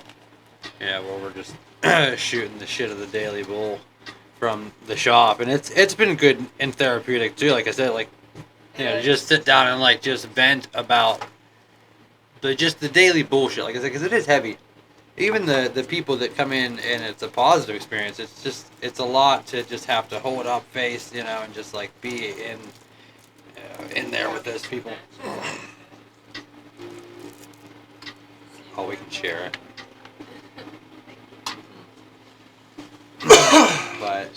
But yeah, so I mean it's been cool, to just like I said, just let it out, because otherwise we're just both like, fuck, man, today was just so fucking hard. so you basically bitch about everything. Yeah, I think it's good. I think that communicating, like I said, just about really anything, I think is just good, because otherwise you're just trapped in your own fucking thoughts, and like that's not good for anybody. Not for yourself. Fucking blow out our mics with this blowtorch. You know what else is not good? Telling everybody what's on your mind as they come to the counter. No, we don't tell anybody. I mean, essentially. We don't name any names, I don't think. You always know when it's going to go south at my place when I start asking you questions. That's what they really want. People come in and say, so I heard there's a gummy that'll help me with sleep. And I'm like, yep. Mind if I ask you a couple personal questions? And then I see everybody's eyes start to go, oh, no. Their facial expression drops. Smile lines disappear. But what kind of questions do you got to ask? That's a great follow-up, right? Well, typically most people's sleep issues or their stress, their stressors, I mean, they're all self-inflicted wounds. Yeah, so it's really not anything that personal. And I mean, if I was coming to you and I was saying, hey, listen, I am having trouble sleeping and I'm expecting you to give me something, I would expect you to maybe need to know, a little bit more information. That's like someone coming and saying, I want a tattoo, and then being pissed, me asking, like, well, of what? I mean, what do you like? What would you like to get tattooed? And then be like, well, that's a little personal. Right. I want you to fucking provide me a tattoo. I'm not going to tell you what it's about. I'm not going to tell you what it is. Well, you see, there's a certain fucking insane. Yeah, and being ill makes you insane. There's a certain amount of people who will come to me simply to tell me what their problem is, knowing that I can't help them, but they want somebody to listen to them. Providing them with the most, the sweetest of bedside manner, and even, dare I say, a little coddling, and then wrap it around things that people want to hear, like, it's good that you came, because that's the first step. I'm proud of you, Right. like it, We become accountable. Absolutely, it's life unfortunate. coaching. Yep. And that's what I said. I mean, like, realistically, you are just there to just provide, something for people, but then you also have to wear this other hat, to where that they're coming in vulnerable, and they might not, just, come out and say it, but you actually have to pull it out of them, like, because that they need just someone to talk to, like, that's the problem with it, is that, like, realistically, most people just don't have enough people to talk to, or people that they can confide in, or just trust that they're going to just hear them. So, like, It's like bartending. right, people are like, hey, listen, this guy's going to fucking sit here and hear everything I fucking have to say, Well, the worst part about it is I don't work on tips, so I don't get paid to listen to you. I really don't give a shit, and I have very little training when it comes to bedside manner. Nor am I performance-based or even get paid to practice, Right. which is worse. So I'm like a shitty doctor times a really bad life coach, your best friend, your jealous boyfriend and girlfriend, your father, your mother, your preacher. I mean, I'm all rolled into just about nothing that you want to hear. It's quintessential tough love from a multifaceted attack. And yet, people still come back. Because ultimately that all, sounds and can sound bad, but that is ultimately what people need. You know what I mean? Like, you need truth and you need honesty, and, like, I might not like what comes out of your fucking mouth, but you know what? You might be right. So, the next time I'm a little bit fucking confused about what direction I should be going in, maybe I'm gonna go down and get a reality check. Like, because at the end of the day, it's better to be honest and be hated for a moment because I don't like what you say, but like if there's some truth in what you're saying, like there's value in that, and I'm gonna find out after my initial feelings wear off of being offended. Because like I'm sure that there's even been times where I'm like, don't fucking tell me what to do with my business. You know what I mean? Like truth or not. You know what I mean? Like and like you So have many to kind of times. put your dick down and like, okay, well, like I hear what you're saying, and like I know that you're giving me advice because you're just trying to fucking help me do better. And it's no different than what I would do. If I'm, like, hey man, this would be a good idea to do a promotion or something like that. Like, you might be like, hey, I don't like to do things that way. I'm not going to do things that way because you told me to. But maybe, maybe you're right. Like, so I mean, like, you have to just kind of be able to check yourself and then understand, like, whether I like what you're saying or not. If you're being honest with me, there's value in it, and I should probably listen. And I'll come back every time I need that reassurance, or that reality check. It's healthy. I think people see value in the fact that that is healthy. It's whether it's what they want to hear or not. It is sparring. And sometimes you got to go to a place where you don't know a complete stranger and let them tell you the absolute truth about yourself, without your insurance putting it on record or somebody judging you back home. Right, not being nerfed. That's what I mean. Like you need that fucking raw honesty, and like I said, whether you like it or not initially, I mean, like it's so beneficial to hear that, and it's good to be the one that can provide that too, because that's the thing is you're able to do that before you've even provided the product that will help them. I mean, you're what you're saying. It might help them. It might land somewhere. You could probably guess that probably 50% of the time they're not going to take your advice. They're going to fuck off. But maybe 50% of the time they will. So I mean, at least if you have that, and then you have also a product that will help them, those two things paired together. Same thing with us. Like we can listen to your problems all day, and like our life experiences and us talking to you might help you.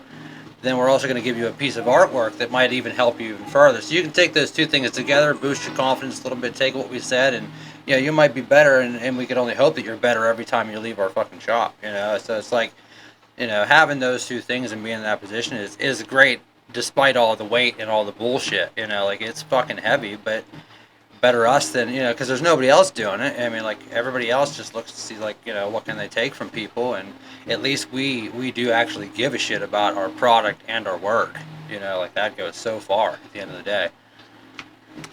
So I guess we're one and the same.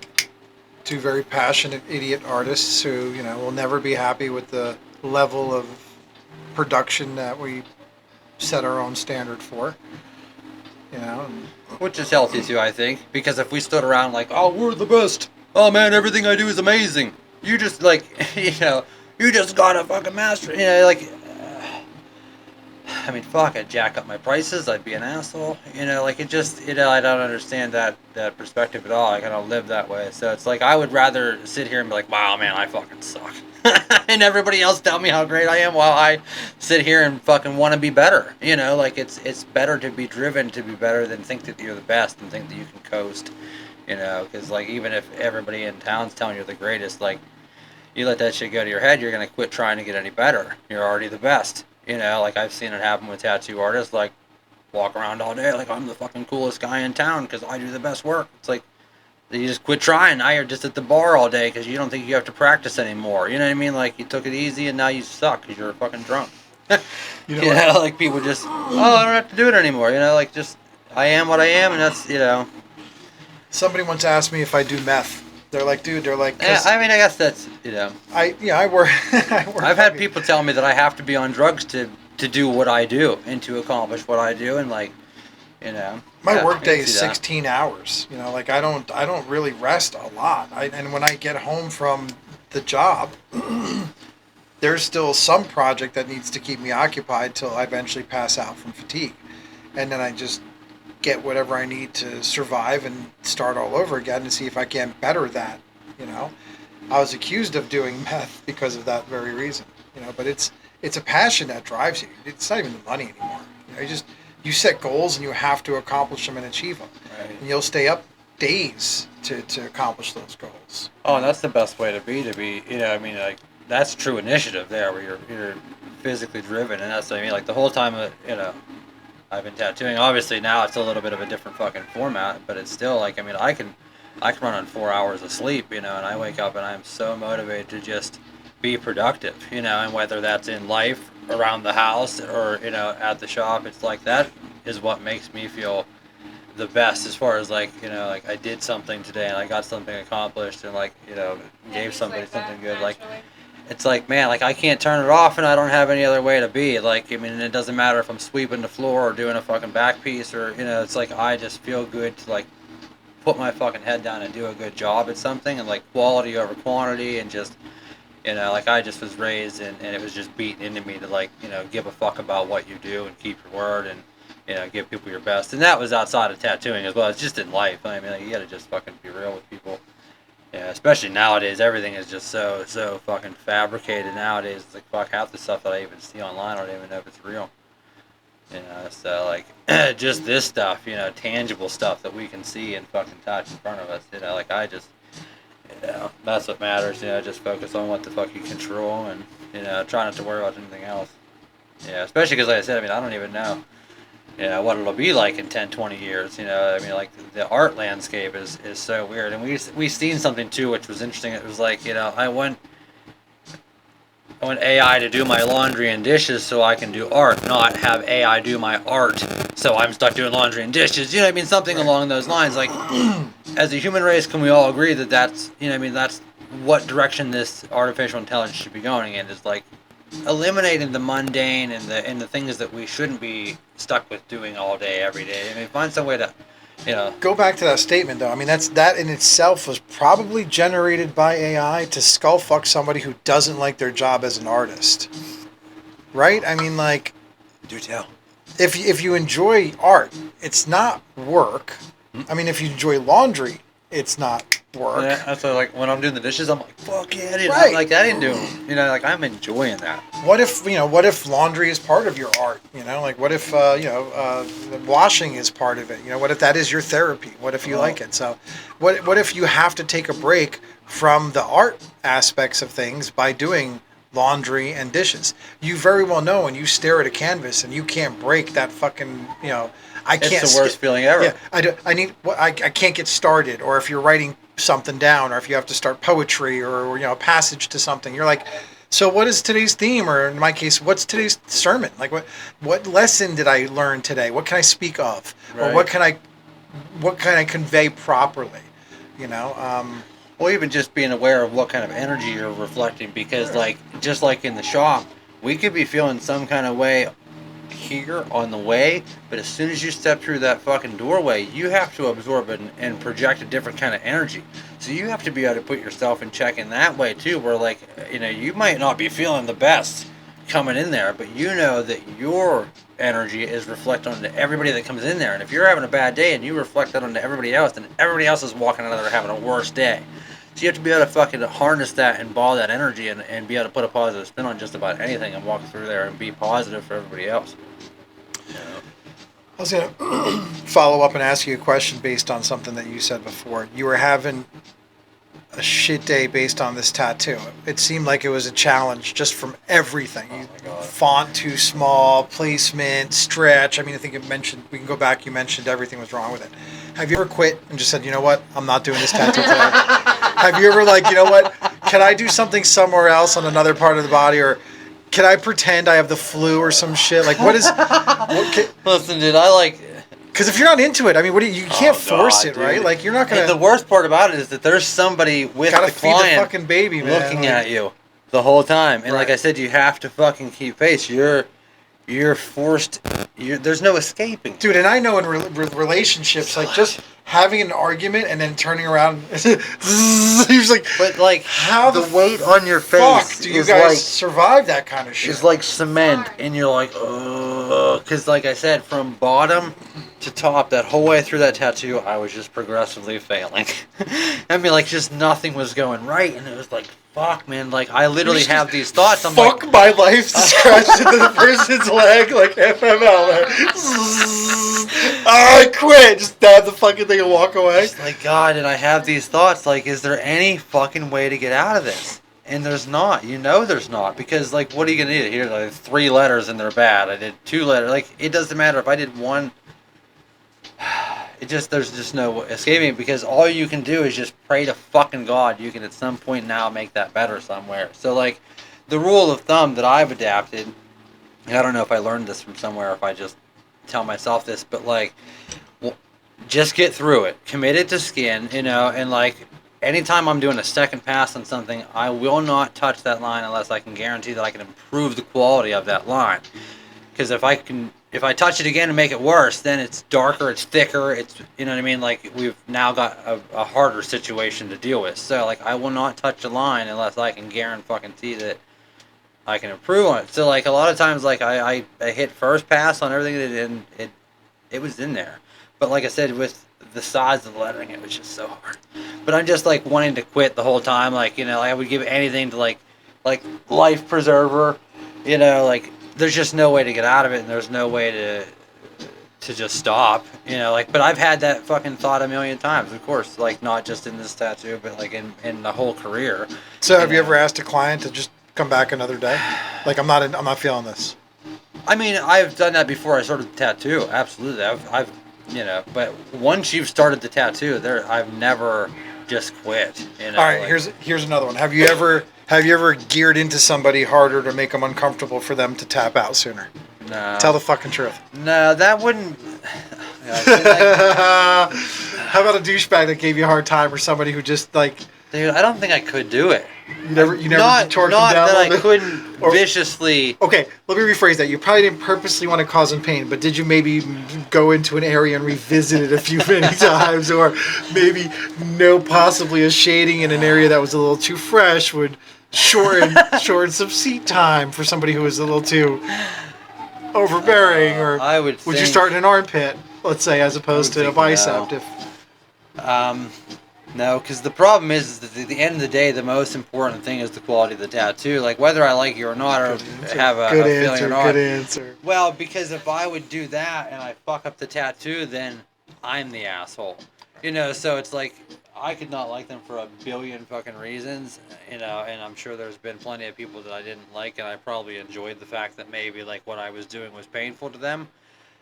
But the more pain they're in, the more difficult it is for me to do the tattoo. And like, if I would, as you would say, like, I mean, dig deeper or anything like that, like, and like the ink would be fucking blown out. I mean, it'd be dug up. Now, I mean, like, there's other things that I can do to deter somebody. I don't have to fucking fuck up my work. Only the minister of sinister would think I'm of that kind of shit. I'm a hard enough critic on my work already that if I was like, oh fuck, I really dug that motherfucker up, I feel bad. Like, oh my god, I would not be able to sit with it. Nightmare tattoo guy. It would be great that I'm sure you get a lot of customers if you admit to that too. Roman Star, dude, he was like, listen, if you cry, I'll stop. You know what I mean? But like, he made it so painful that, like, I mean, I think he enjoyed it. So I mean, I think that's just, Pass the weed, hombre. Intermission. Real weed? Time to get I still have those fucking dab things too. But smoke a good old fashioned bowl of weed and a bomb. No, it would be way more likely for an artist to revisit an area because they just want to be in it than it would be to viciously, It's like, well, I'd like to really, extra shading on this inner thigh over here. It looked really good if we just added some extra shit over here. That's probably happening way more than people like just fucking people up on purpose. Because I said, I mean, a squirming client, dude, is just so hard to work on. Like, if you got somebody that's really, in pain, dude, like, it's a nightmare to work on. Like, thankfully, this dude, like, he's that good. None of that fucking was his fault. Except for the choice of size and placement, which, I mean, I probably could have vocalized it more, but. Well, yeah, I mean, you are the final say in it. If you he only wanted it so big, so it was like, to have it proportional, the lettering had to be the size that it was, and it just fire, unfortunately didn't work out. What do you need? Fire. Aha. Fire. But, the thing is, like, I mean, you're only as good as your last tattoo. The problem is, like, and the thing that sucked is, like, is fucking, oh, fuck. Pretty sure his sister knew it didn't look good, like, pretty early on. and I think that they were texting while I was doing the tattoo, and like I don't know, this might even be like my own psychosis, because like I said, when you're in that situation or deep into it, like fuck yeah, I'm paranoid. Like fuck, it's not working out. Like and somebody else is gonna call me out on it. Like what am I gonna do? You know, like I'm giving them the best that I could. Unfortunately, it wasn't very good, but like I think that she was aware of it not going well from the early on, and it was just that much more pressure that somebody else in the room was aware of it not going well, and I'm like, fuck, elephant in the room. I can see the scene in the shop right now where you're buzzing, and every 3 or 4 seconds you're looking up at her phone, trying to look at some reflection. Go, what the fuck is she typing? Like, I thought I heard tick tick tick tick tick tick tick tick. Yeah, she definitely typed fucked up. I can see it. And look at the way she's looking at me. Look at the way she's looking at me, dude. I'd love to have heard the echoing inside of your skull there. Dude, it's a nightmare, dude. It's like I said, it's like, do other people have to deal with this shit? Like, do surgeons, do... Oh, yeah. Well, not really, because there's not a spouse or a sister or a family member sitting in on the thing, you know what I mean? It's like, I've got the hover factor to where, like, anybody, you know, is open to sit in and watch, and, like, I never deter anybody from looking, because, I mean, like, I am able to do Insecurity's a motherfucker, man. Like, it is the biggest... You know, people are so worried about diseases, venereal, you know, the STD. Dude, once insecurity sets in a relationship, once insecurity sets in at work, once it sets in anywhere, you're done, man. That is it. Well, and it's hard when you're under the spotlight, and like I said, especially like the work is permanent, you know, like same thing, like if I gave you a boob job and that left one's a little bit smaller, like, oh my god, you're never gonna live that down. You know what I mean? Like, I mean, dude, what brought it in? Insecurity. Or a scar, the or guy, like something like that. Like from the person working onto the boobs to the person who owns the boobs who's insecure about them. I mean, that right there is an exchange of insecure energy. Yeah, that's why we need more psilocybin in the world. You know, I'm serious, because it literally, you know, it reduces your fear response. You know, it causes neurogenesis. You know, it's so good for everything. You know, like I mean, and especially like if you're traumatized by something. You So know, I'm curious, why? holding any resentment. So being in the cannabis, whatever, you know, on the cannabis roller coaster for that matter, because I can't even call it an industry or a No, you're like business. anti-industry almost. Yeah, you know? I'm about giving it away for free. I'm not really about. I'm about desensitizing it. Plant equality. That's to me, it's no more important than garlic or tomato. You know, because I mean, God, without ketchup, think of all the French fries that kids eat. I know. Think of all the SpaghettiOs. The tomato's probably been the single most influential of all, you know, horticultural developments. Corn is pretty important too, but I mean, damn, the tomato is, you know, big. Yeah, it's pretty integrated into just about everything. Nobody fought over the tomato. Hunts and Prego didn't have major wars or, you know, sabotage each other's processing plants or have stupid taxes built about, you know, which tomato you can use and which one you can't. But no, it's plum tomato, you can't. Beefsteak only. It's just like oregano. Right. You know what I mean? You can sprinkle fucking basil on everything. That's a fine green. You know, I bet you if you were smoking basil, they wouldn't give a fuck. You know, maybe they would if enough people did it. So for me, it's like I'm listening to the mushroom thing, and I'm like, Jesus, this is just another, like, it's just another theme. It's another brand. It's another. But the mushroom is the first. Like, I mean, mushrooms had its form. I mean, before humans. I mean, hundreds of thousands of years before humans. We are fungal bodies. I mean, like, we literally, you know, evolved from fungus. So it's like that is probably the most beneficial thing that we could do is be reconnected with that. You know, okay, all right. So in nature, we do know that the mushroom comes from decomposing bodies, absolutely. right? So it's basically born from death. Do you ever see a squirrel run up and eat one of those mushrooms off of a decomposing squirrel? No, not from. Yeah, no. Yeah. They don't see it as a source. Oh my God, my friend Joe is dead. Let me eat the mushroom that's coming out of his eye socket. Well, I don't know if there's anything right now like that is consuming mushrooms in nature. You know, I mean, is anything eating? You know, because obviously psilocybin mushrooms, you know, are pretty specific to I'm gonna like say animal species and stuff. There's probably something that goes around and does that, you know. But because the theory is with the stoned ape theory. Have you heard of this? The stoned ape hypothesis is that if we evolved from monkeys, that monkeys, you know, essentially consumed mushrooms. psilocybin mushrooms, which causes neurogenesis, new pathways of knowledge to form. It also creates, larger feelings of empathy. There's just a lot of things that come from ingesting mushrooms. Fractal patterns, as well as how then we went from apes to be able to form communities and families, and essentially a hierarchy of family. And it also explains how the human brain doubled in size in less than 200,000 years or something like that. Which right now they have no idea, no explanation of how that happened. But it does make sense that monkeys coming out of the forest, looking for food. You're gonna find mushrooms in feces and all this stuff. So if you're monkeys and you're consuming large amounts of mushrooms, with your clan. Imagine, what that would do. What would happen. Let me ask you this. It makes sense. You really think you came from a monkey? I do. Why would you- I think that, Yeah. I get it. No, I get it. I Cool. believe we live in a simulation. That's my theory. But I think that evolution, was on purpose. I think that it was a seed plant. Why would you give up that super awesome, that body? Why would you give up the ability to climb? If you were going to morph, or if you were going to evolve into something, wouldn't you just be a smarter monkey? But I think that just like right We're now, handicapped. We're slow. We're sluggish. Our reaction rates are almost like beyond. Like, we're not the fittest, strongest, fastest animal in all of nature. no, most of us have, gotten pretty lazy and shit. But that's because of societies and obviously larger clans. And even people settle down. You go back to a pre-technological state of human or Homo sapien. It's like not, cavemans. Or something, right? That was not a superior being either. Mm-mm. So why would you think you came from a monkey that can climb, take care of itself, be communal, share, love? Well, I think that what happened is that We devolved.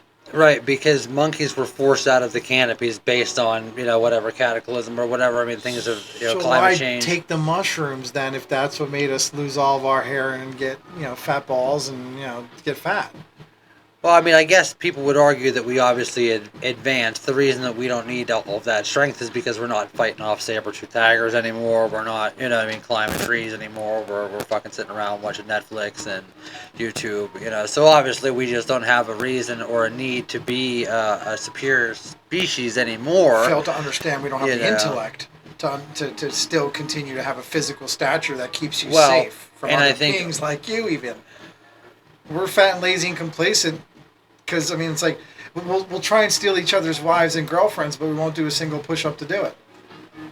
And see, that's the weird thing is now, it's like, we'll just go on social media and we'll just do something fucking Right. sneaky like that. I got a better we're job. not primal anymore. I'm going to wear a better watch. It Watch what I used can- to be puff out your chest and flock your feathers, and you had to be the fucking largest bird in the yard and all these things, and you had to fucking do the dance, and you had to mate, and it's like it's not like that anymore. Obviously now it's send a fucking dick pic and a and friend request. Well, and this- not necessarily in that order. And this right.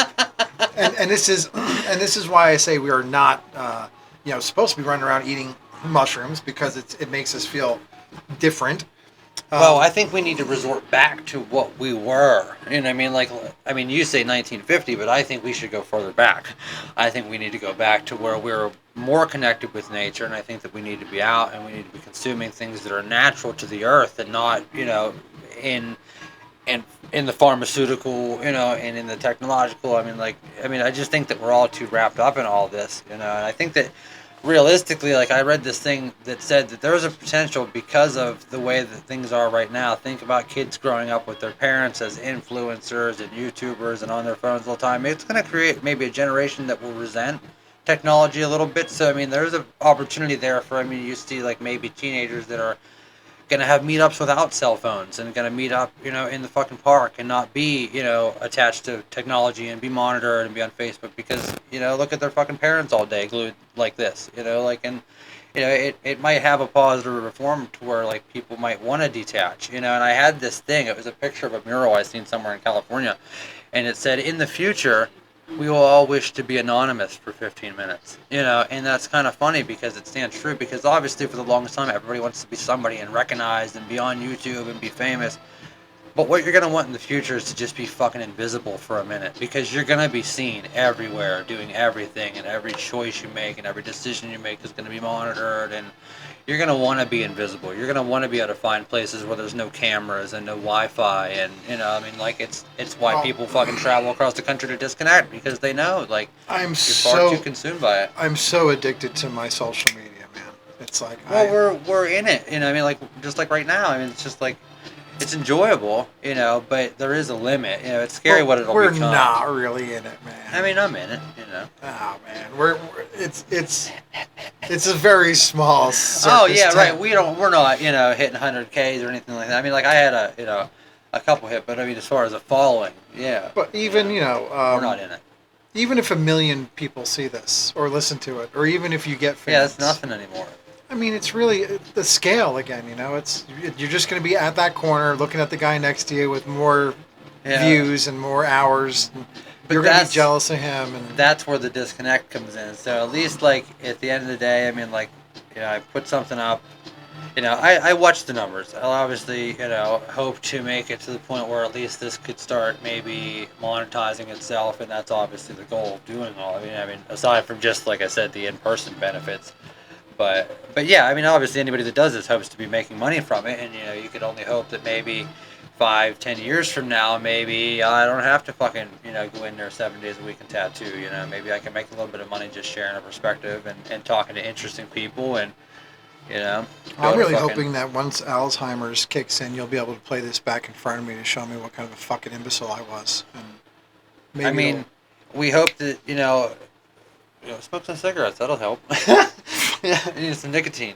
Yeah, that guy's got fucking lozenges. I'll be like, who the fuck was that idiot smoking all that dope? No wonder he's fucked up. Smoking a dope, sir? What is wrong with him? Talking about the mushrooms all the time.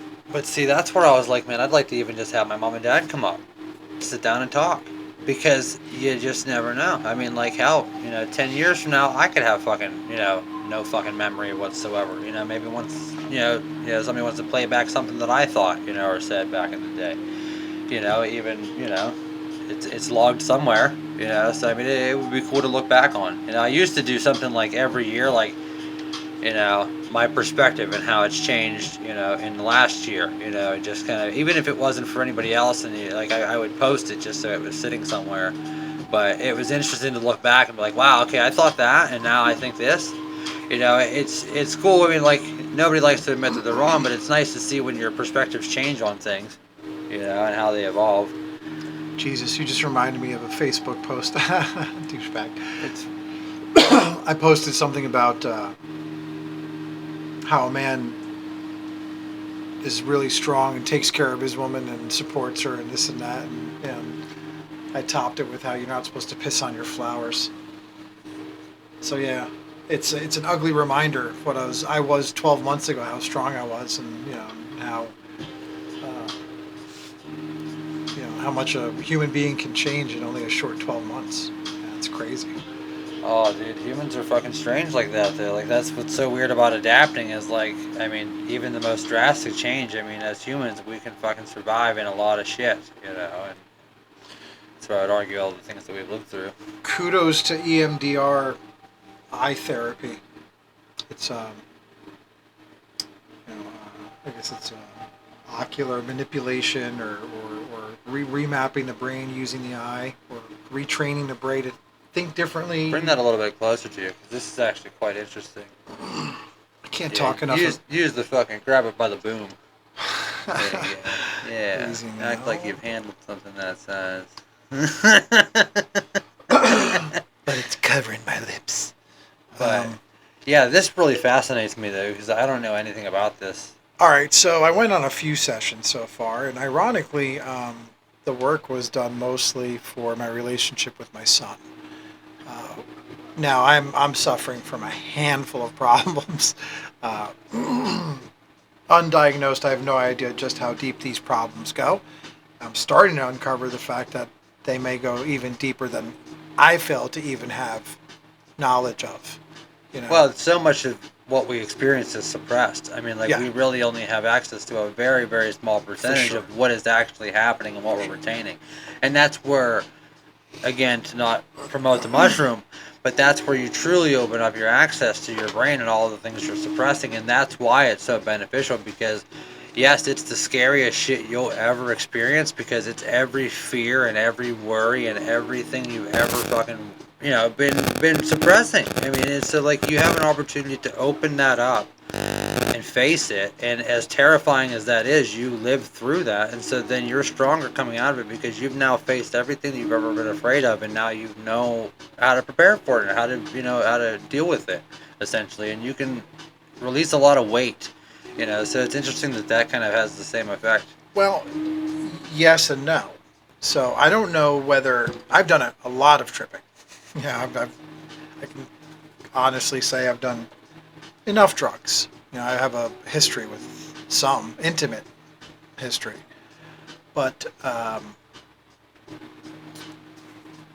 feel like I've gotten deep with some of my demons all growing up and cleansed and remapped. Yeah, you're no stranger to opening up the wormhole, right? Yeah, and sometimes deeper than other times, but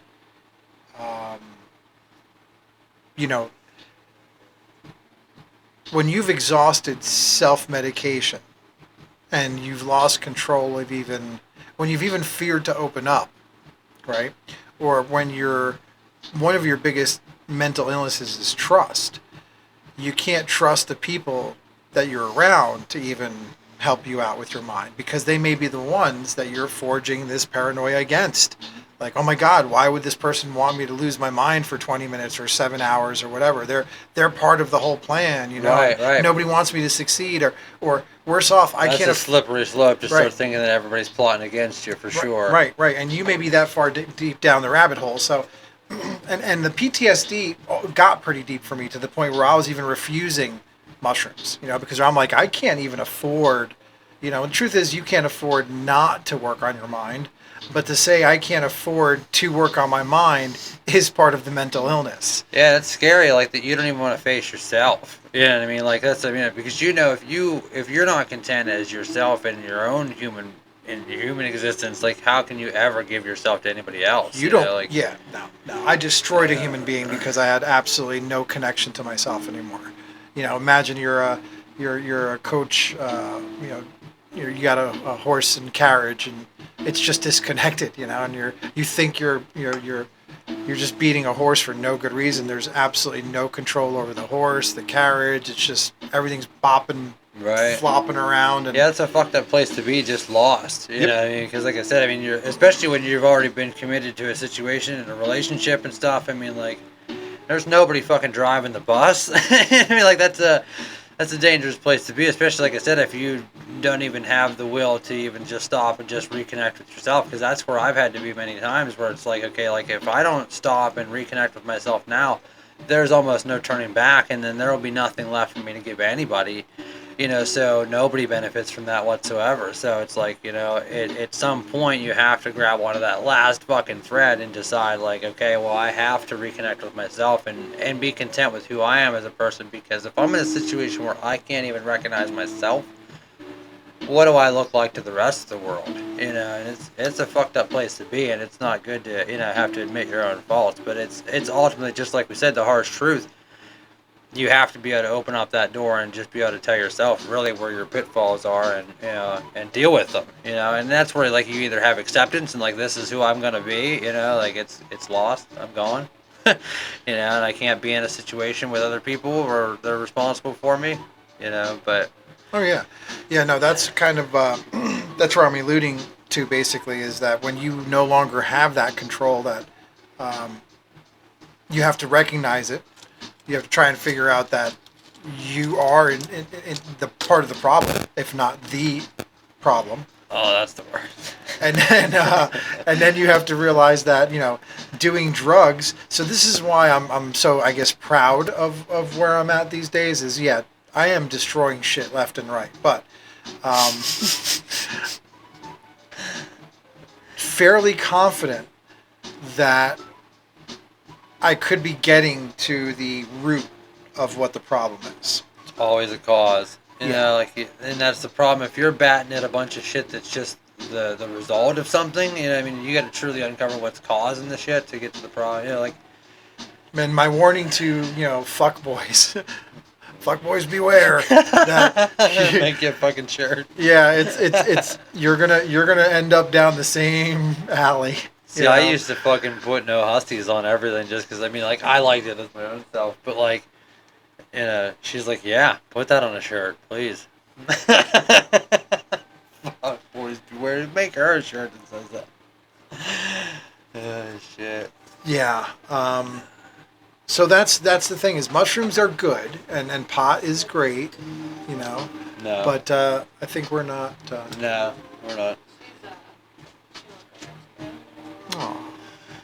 That stuff's good and great and everything, but without proper assistance, maybe, or at least a trip sitter or somebody that can talk you through the episodes, because, you know, you can cry as much as you want, but if somebody doesn't hold you, if somebody doesn't tell you it's going to be okay, if somebody doesn't try and do something to lessen that crying the next time, it's going to end up becoming a reoccurring problem. Yeah, or at least just, you know, like that's the biggest thing too is like, unfortunately, if you don't have a proper support system too, that thing might not be the choice for you, you know, because you do have to have somebody that is at least going to at least be able to keep you safe, you know, at bare minimum, you know. But that's how I was like, in my situation, fuck, I would just record the experience, you know, because how beneficial would that be? Because the whole idea is to relinquish, you know,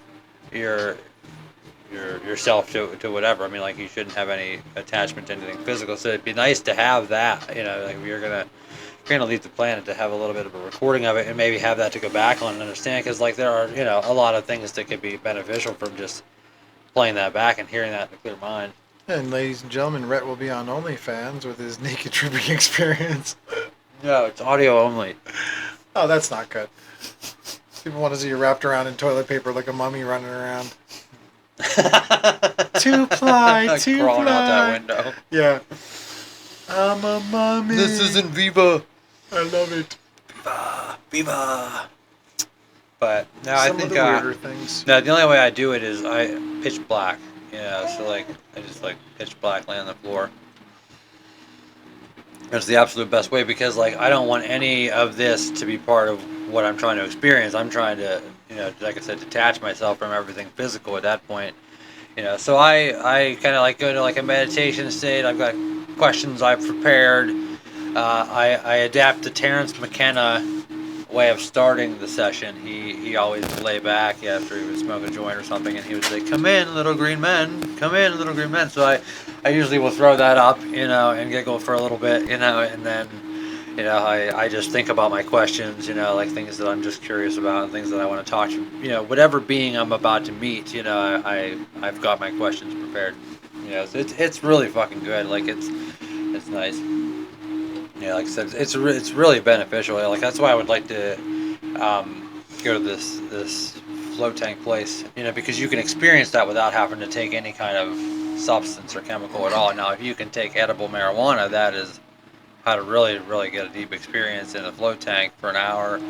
I mean, like it's literally the same exact thing as a psilocybin trip to sit in one of those float tanks for an hour. You know, especially if you have some edibles.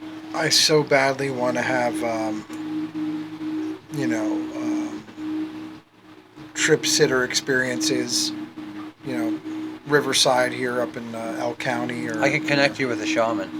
I was about to say, we need somebody who's going to not only help dose people up and I'll hit him up to Barrett. Yeah. Seriously, I mean, like, she is the real deal. I mean, she goes to fucking Peru and drinks the ayahuasca and lives with these people. I mean, like, she's an ex-pro surfer. I think from California. Like, I'm telling you what, she would probably, you know. I think people Absolutely. wouldn't mind having a mountainside or a streamside experience out here. She's in California, though. I mean, she has the means to be able to fly to places and stuff. But even if it was just like a Zoom thing, to where, like I said, if you were gonna prepare a space and you were gonna do a session, she would oversee it, you know, through like a Zoom call, you know, something like that. Where you could, I know it's not the same as an in-person, right? But yeah, I mean, even just, you know, I mean, she does all kinds of stuff. But like, I mean, she's 100% mushroom and psychedelic based. You know, like. Pretty interesting person. Her podcast has absolutely no fucking traction whatsoever. I don't know why. She has, I mean, it actually makes me a little bit sad because, like I said, she is the real deal. she actually is going out and doing this stuff, and she is, really on, a platform to where like she talks to people that are on the forefront of like DMT research and people that are legitimate people. She's interviewing legitimate fucking people. Nobody wants to listen to smart people talk, man. I just think that she's ugly. Oh. She's like, I don't know. Ouch. We'll cut this off. Ouch, dude.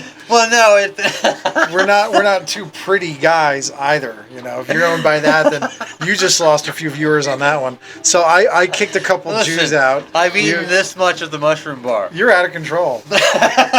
He's flagged. I'm unfiltered. Little green men, get the fuck out. Little green men. But no, she just has she needs a nose job. What, dude? I'm sorry, Barrett. She's beautiful. Sure. What shaman have you ever met that was good looking? They're always ugly looking witch doctor. She's an expert surfer. So what? California surfer. Pro surfing isn't, it doesn't require beauty. Your face is down on a board, and then you're far away from the audience. Anyway. Yeah. It's like we football. have more followers and subscribers and viewers than she does, and it's sad because, like I said, she has fucking legitimate people. She don't have titty puppets. I think what the problem is that everything that she does is essentially split screen, looks like a Zoom call. See, look, we gained all those followers back that I just offended. Holy shit, I didn't know a titty was coming out. I changed my shirt so I didn't have any nipple out. Shit. They refollow. Do we have a duet sound? Do you guys want me to do a duet?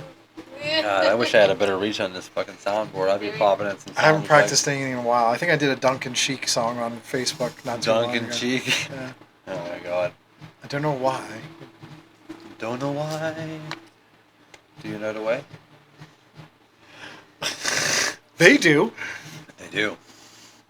But yeah, it's sad. Like I said, I mean, she's actually the real deal, and she does like one-on-one stuff, obviously too. Where like she's now, I think she's actually trying to go around and do like seminars and stuff. Like she's got to find a different way to run her platform because her podcast just like, and it's hard. YouTube fucking is difficult to get any traction because of how many big name people are on the platform. You know what I mean? Like you find somebody that's good. You got Rogan. You got, what else do you need to look for? Freya's saying nobody just cares. That's the thing is, the market is oversaturated with a bunch algorithm. of Like average people saying average shit. Yeah. Like no offense, but I think podcasts irritate the shit out of me. I sit there and listen to people talking, going, "Holy fuck, you're so into yourself." Like it's listening.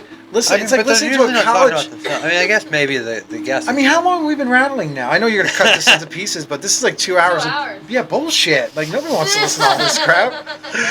You're gonna start with the tit puppets and move into the drugs and the sodas, and that's it. Like we're good, man. It's like 40. I think the average attention span, even for a college student, is like 20-something minutes. And then why is Rogan top of the line? Is it because it can't just be the people that he's got on, because he's got.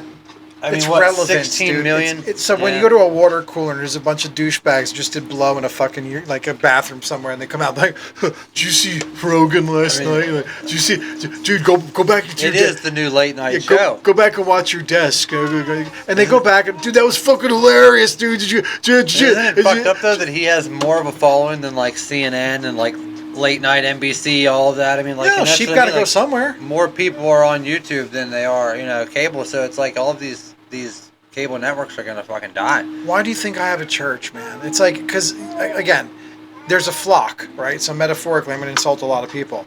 People want to believe in some shit. Even the non-believers believe in some shit.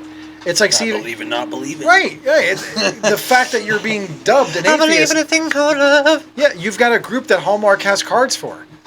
I'm telling you, there's a thing for everything. Right. I mean, and that's. If you've been classified and you're anti-classification as far as religion, is concerned, right, girl, preach it. She believes in freedom of speech. Exactly. Say whatever I want. That is a language in an alien. We don't even understand what it is. It's we're I too keep stupid saying I need to just we need to just sit her in the middle of the table and just record a lot of this babble now, because when have you ever just had the opportunity to be like, listen to what you used to say? I mean, like. There'll be a decoder device one day that'll tell us exactly what she's saying. She'll be like, plastic, my favorite. I don't know what this is. This is my favorite. I love it. You guys are annoying. Yeah, right. You're in front of the TV? I see daddy. Anyway, so. Life's a trip, man. Yeah. It really is. I don't know if it's getting better or worse, but we're along for the fucking ride either way. You know, like I don't know. I don't know what I believe. You know, that's the thing. Like I said, I mean, I've never been attached to any particular religion because I've always just felt like most of it was designed to be controlling. You know, and I have just always, by nature, just always kind of looked at the framework of things and tried to understand, like, well, where did this create? Because, I mean, that fucking cross that you pray to, that's just a logo. That's somebody's logo. Somebody drew that and said, you know what, we're going to get people to believe this. You know, we're going to get people to live this way. You know, this is the right way. This is the way people should be living. You know, like, hey, you've got it all wrong, Dimitri. You shouldn't be doing those things. You know, like, one woman, you got to stay safe. You know, you're just like, can't kill anybody, you can't steal from anybody. You know, like, it's just like, at some point, somebody devised a set of rules, you know, made a logo. But you can't really do that, can you? We realize now that that's not such a good idea. Because leaving it up to some higher power, especially when people don't care about the next level. So the answer to your question, you know, why believe in a religion in the first place? Because your life sucks here. And it's impossible for you to find any joy in the 80 some odd years you're going to spend, or sometimes you pray for less, and you really want to believe that there's a better place than this shithole that you were born into. It has to be, right? Right. I mean, this can't be it. You know, I say it all the time, like, whatever I believe, like this part of it has to be the test. You know, like, or stay connected to your loved ones. Just like that's the other side of it is I don't want to think that I'm going to not ever see my dad / mom / grandmother / again. You want to be able to meet them again in the afterlife, you know, or your best friends for that matter. So this is why it's easy to believe in a religion, because it gives you that false ideal that there's a collection of souls somewhere that you're going to meet back up with. Well, and people are afraid of this being the only thing and this, you know, having an end. You know, nobody wants to believe there's an end to anything, you know, so you can only pray that this... But you're assuming you respect the beginning and the end as timelines that you could actually understand. Is it the beginning and the end? Are you not just going to get a snapshot and go, shit, boom, like no weird. Remembrance of anything? And that's what I mean, like, sit for a minute and try to think about the time before you were born. You know what I mean? It's like it doesn't compute. It doesn't exist. You know, like you were just here. You know, like, and essentially it'll be the next thing. You know, it's exactly how it'll be. You know, I said it with Timmy sitting there. I was like, I think, you know, because I believe in the simulation, so that's what I believe. You know, it'll work itself out. You know, whenever you are done with this reality, you're just gonna wake up and say, how is that? You know what I mean? Like, you know, like you were in there for 30 seconds, you experienced 75 years of what we call human life. You know, like, it's like I said, if I believe in an advanced civilization created a simulation after you've exhausted every fantasy in life that you could live in the simulation, you would have to then create a simulation where there is uncertainty and where you would have pain and anguish and jealousy and all of these things, and you would have no control. Why? You know, well, because that would be the only thing that would be left. You know, you figure like fuck, man, you got to release no simulations like that. See, that's the thing is, if you want to extend it, you know, the pain and joy can't be duplicated on an unnatural level. But they're one and the same, though, aren't they? You love to feel that pain. They could be the same frequency as far as relationships. As far as computer algorithms or some shit, or reproducible, you know, technology is concerned, or, you know, something virtual. They could be the same code, you know, or the same programming essentially, but it's not the same fucking thing. The ability to stop feeling is your freedom. You don't want to continue. You don't want to be forced to continue that, because what if you are a super important person and people can't afford to have you dead, and they make you live longer? That brain is a supercomputer. We need it. Well, that's not now. We're going to need it to solve problems later. That's what we talked about. Imagine like Elon Musk getting killed by a coconut. You know what I mean? Like one of the greatest minds on the planet. You got to preserve it. Or imagine him keeping himself alive just because he's got money and technology to do it. Gives him the right to fucking stay alive for 500 years. That's what I think with Bezos. I mean, he's going to be part AI. He's going to live for 1 million fucking years. He's going to fucking rule the universe. What if he already is? Like, he might be. Yeah, what if this is all just, again, that simulation thing, like you're living what is already the fast forward on a, you know. And that's And that's what I mean, like, I mean, with all these stupid little human things, I mean, like, that's what we all look for in alcohol and all these things, is to feel numb, to have that release from everyday pain and all this stuff. So it's like, it's only natural in our progression and evolution that we become something that just doesn't feel pain anymore. It doesn't have to deal with, biology, sex, reproduction that way. It will be a symbiotic AI fucking cyborg thing. We won't be a biological thing anymore. We won't have to feel all of those things. Everything will just be digital and free of pain and all this stuff, and that's where you create the simulation. And like I said, once you've exhausted every fantasy, because like once you live in a simulation, you can have life any way you want it. It can be anything you want. So I mean, how long could you do that? 16 billion years, whatever. So at the end of that, the only other thing that you could do would be to create the reality that we're living in right now. You'd have to create a reality where you don't have any control and where you can feel pain again, because being numb isn't fun forever. Like at some point you'd want to feel something again. No, see, that's the thing is, so how do you feel about death? The question is, you don't. You're dead. That's the answer. Is who cares? You don't feel anything that after the millisecond after it happens. Right. I mean, contestable. Maybe you'll feel. Arguably, you don't even feel it. It's like the right. suffering part. But once you're dead, you're done. Dead. Yeah, you don't have any opinions about it after it happens. You're not going to contest it. You're not going to be in gross disappointment. Like the fuck you're never. I mean, you essentially. It stops. It makes me like, I'm like, ooh, yeah, dad. So if any, I can't feel anything anymore. I don't like it. It's like the pissing on that pop can right there. That's it, done. Like you're not going to have any afterthought about it. And where am I going to end up, or where am I going to go? I forget what movie it is, but he like hands him the gun because he's telling this guy he has to kill himself. And he's like, it's just like flipping a light switch. I mean, you won't even, boom. Mm-hmm. Nothing. You don't even feel it. You know what I mean? Like you won't even feel the bullet going through your fucking head. You'll just be dead. But that's what I mean. Like you can only hope that something's on the other side. You gotta fall through the fucking gates. You gotta land in hell.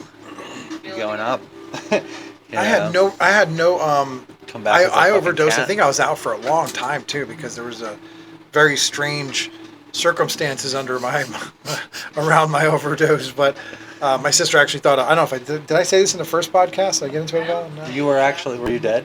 Yeah. So, well, I mean, I was on my last breaths, I would assume. My sister thought I was masturbating in my bedroom. We shared the wall, and she came and pounded on the wall, shut up, you're being too loud at first. And she went back and then came back and revisited the situation again. I can't tell you how many minutes it was between now and then, but essentially I wasn't beating off. I was taking my last breaths, and maybe convulsing or something, right? Or choking on something at that point, But I was found with a needle dangling from my arm, and fucking EMTs, or I think a cop was slapping me in the face, actually asking me if I knew where I was. So they brought me back with Narcan. That's why I tell everybody, it's I love pot, but my favorite drug, Narcan. That's pot maintains. It's unbelievable. I mean, I talk a lot of shit on that, from a perspective that, I've never been in that situation, So it's I can't believe that they've designed something that will allow someone to overdose and you bring them back and they can do it again, because a lot of these people are reoccurring, seeing the same people, but never actually met anybody. I don't think you ever told me that before, that that is literally why you're sitting here. Yeah, that's fucking unbelievable. Yep, yeah, it really is. And I'm thinking I was out for a long time, but I think the point of that was I didn't see shit. I didn't no white light. I don't recollect. You didn't go anywhere, right? You don't know. And I don't recollect any pain either. I don't recollect struggling. I don't recollect a dream where I was trapped under ice, or I do remember being really cold when they brought me back. Yeah. Holy shit! You couldn't warm me up, Really? And probably massive drop of body temperature. Well, I mean, your fucking heart rate was probably dropped so much it wasn't pumping your blood anymore. That's what dead is. That's I'm assuming I was out for a while and long enough to where I dropped my body temp down to. That gives me chills. Yep. Oh, I don't like that. Yeah. So. Yeah, I've thankfully never been in that situation where I've had to experience anything like that. But I mean, a lot of people talk about it and have a lot of different experiences. I mean, I don't know if got to be dead longer, maybe. I don't know. I mean, there's obviously a lot of people that and you don't know if you can believe them either. Because I mean, if you had a near-death experience, I mean, everybody is gonna have a different fucking experience. A lot of people will explain it in a lot of different ways. I don't know. I suspect for the amount of time that my brain was inactive, this is where I gained my super strength, my ability to tell the future, and all the clairvoyancy that I have. Yeah, I'm sure. I mean, like, I can only fucking. Well, just, I mean, all jokes aside, just a shift in perspective, you know, Oh, giving you a lot longer of a range as far as, like, you're looking a lot further ahead now, you know, as opposed to as someone as an addict who's living minute by minute. You know, that stuff happens like that. You're going to start thinking about your life long term, maybe, now that you've. oh, it wasn't that changed me. No. No, I continued to do drugs well after that episode. Really? Oh, sure. So that didn't even shake you? I mean, like, cause sharpened me. That's all. just like a what now I know what not to do. Yeah. Yeah. It's common. Yeah. Well, I mean, like I said, I mean, like, you can fucking read all you want and you can see what you want on YouTube about this kind of stuff. But I mean, like, to know someone that literally, like, I mean, you know that the thing holding, you know, the thing you're holding in your hand is what's killing you, you know, and you continue to use it daily, you know, even if you know, like, wow, yesterday that actually almost killed me, and still continue to use, you know, like, that's a different grip on somebody, you know, and I mean, I've never been addicted to anything to that extent, but I mean, like, I've had a lot of, you know, experience with people that have, and it's like, I can't even imagine what it would be like, because I know, like, that I can check myself, like, hey, listen, there's not even anything left if I continue to do this. You know, I mean, so, like, just having a whole different perspective on something like that, knowing that, like, you don't really care if you live or die. You know what I mean? That's a fucked up perspective that, like, you You're know. smarter the next day. Oh, it won't happen. Well, it was somebody else's mistake. It wasn't yours. So if you're, depending on whether you're a smart drug user or you're a dumb drug user, you can either blame yourself or blame somebody else for it. But you never actually come to terms with you almost died. You're just like, well, it's not my fault. Some asshole overpacked the bag with too much smack, or this was unclean shit, or had somebody just given this to me earlier, I wouldn't need 2 bags. I would there's so much justifications for it. Right. Well, a disassociated blame. You know what I mean? Like, you're not ever going to, I guess, see yourself at fault for it, you know, especially because, I mean, if you're an everyday user, I mean, like, you know your dosage, you know what you're getting, you know, like, you know what you're capable of. Like, that's the scariest thing about it now is it's like, I guess even then, you just never know what you're getting. You know, I mean, especially like every day they're finding new ways to cut it with something else to make it less of what it should be and more of some kind of fluffer, you know, or they're thinking, oh, really all you want to do is be sedated, so I can find something cheaper that would fucking make them sedated. And, you know, it's like nowadays the shit on the street isn't even heroin. You know what I mean? It's really not even fentanyl. It's changing so fast with this, you know, the shit that's coming in. This is why the minute they find somebody with dope in their system, they should go to intense behavioral. There should just be a state. And I hate to say it, because nobody wants to live domestically with drug addicts or people going through it. But Like Idaho, nobody's even using that state. there needs to be a vetting maturity place where people who have not advanced past the self-mutilation stages of their lives, whether you're a cutter, whether you're a burner, whether you're a sex addict, whether you're somebody who's got daddy or mommy issues or whatever, sing it, girlfriend. Anything that seems to be a problem, there needs to be somewhat of a camp that's going to try and, straighten you out before you get into society. If people aren't willing to, even a high school class that approaches these demons, like, oh, you're doing some drugs in high school. Guess what? It's not cool. It's going to lead into a lot of fucking future problems, and we don't feel like dealing with it right. We're gonna nip it right in the bud now. Right. Well, that's the thing is to try to understand why people would turn to drugs in the first place and give them something that's a better release. Something positive. I think you got to catch, people young nowadays. I mean, we're seeing fucking people talk about their fucking. Who the fuck it was? I don't want to name anybody. It's like an 8-year-old has his own cell phone. Like, oh yeah, just call him. Like, he's fucking 8. Right. Like, are you kidding me? Like, this is not the way we need to be going with this. I mean, like, there's some kids that are younger than that can't be separated from their Xboxes. There's some that will throw temper tantrums if you take their tablets away from them or what have you. It's tough. It is tough these days, but the one thing we have to go back to is what used to work. What's happening now is not working. Well, okay, I love you. But the thing is it's if it's Xbox or whatever, it's all overstimulated. It's all is it still dopamine? You know what I mean? Like, I mean, that's still like with Well- that Xbox and that constant. Yes, that's it. It's The stimulation they're getting at school is boring the fuck out of them. You know. well, even I in the assume. outside world, they're not getting anything as compares to Right. TikTok and fucking Right. just Xbox and Fortnite. It's like everything's so fucking immersive. Conversation from one mundane voice coming at you is still like you'll get an eye roll from anybody between the ages of 5 to fucking 50, just because their attention span is about 2.5 minutes. I have to when I do sales, sometimes I have to snap people's attention, like whoa, hey, you know, like, you know, I'm Well, you're like wandering off, like, oh. like, you want to take a break, you know, or somebody catches a case of the yawnies, you know, and all of a sudden like, don't start that now. And as a salesperson, you know, on an executive You're like, level, you're fuck. trained. Yeah, you've got but a few words and a couple seconds to seal the deal, man. Anybody who painfully listens to something for 3 hours or 2 hours is a fan, and you've got them sold on your shit anyway. And you should probably quit while you're at, unless Right. you're making a point. You just want to listen to yourself. Which brings me back to podcasts. They suck. Can I get that later? And you think the longer you're talking about, they're gonna find something that makes them want to just tune out, I guess. Oh my god, but- yeah. It's like, Yeah. now I know why my girlfriend hates me. But- endless fucking bantering of fucking, you know, But topics what's that cool have no- is it's like, man, I fucking talked about all that shit. I got all that shit out, and I didn't fucking run her fucking ear off. And you know what? If she wants to fucking listen to it, she can fucking go listen to it. If she wants, you know, if she You should. wants to shut it off, fucking shut it off. Because I've already got it off my chest. Now we can go upstairs and do what we want to do. You know what I mean? So it's fucking awesome because, like, realistically, like, I can shoot fucking shit down here all fucking day, and this is a free space. There's no fucking laws in this fucking space, so it's like I don't have to deal with it up there. You know what I mean? So It's like, not a bad idea. Your Ring doorbell should have your video shrink. So as soon as you, ding dong, honey, I'm home. Yeah, I'm gonna need you to talk to your shrink before you come in, okay? Yeah, no, I know he's in California golfing. Yeah, just wait on the porch, okay? Because we don't want that demon coming in. yeah, Right. just wipe your feet before you come in, Right, babe. right, honey. No, I don't think so. Rub that shit off. Right. Oh, he's calling now. Okay, bye. Be So- loves on the stuff. Go to So bed. here's the plan. I have a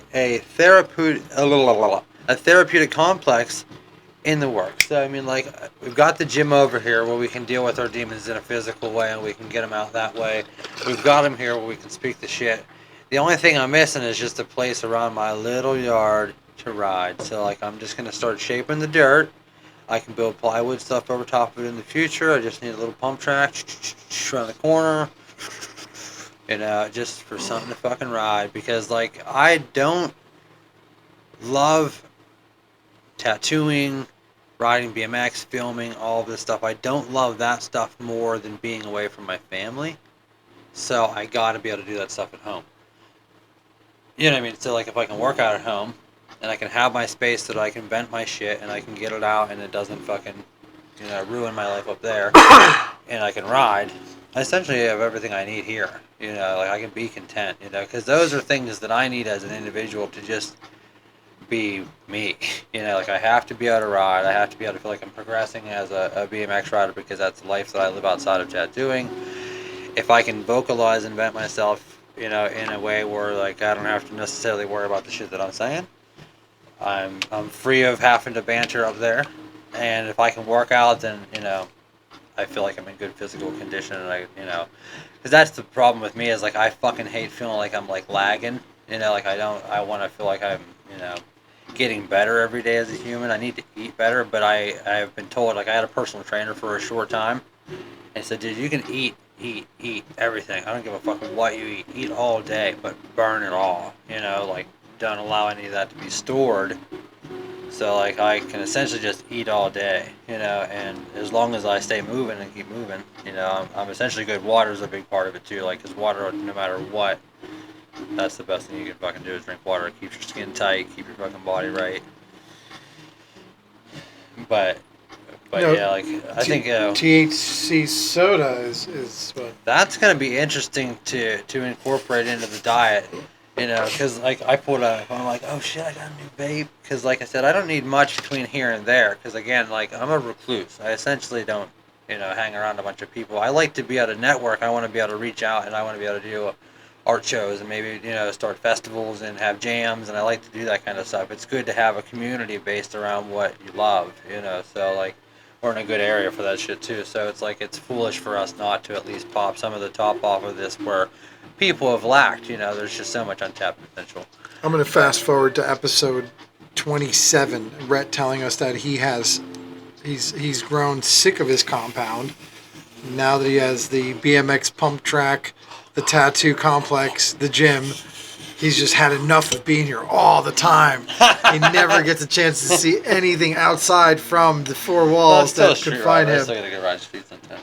He's in the van. He's fucking off. He's gone. He's putting some fucking miles between this place. We all get that way.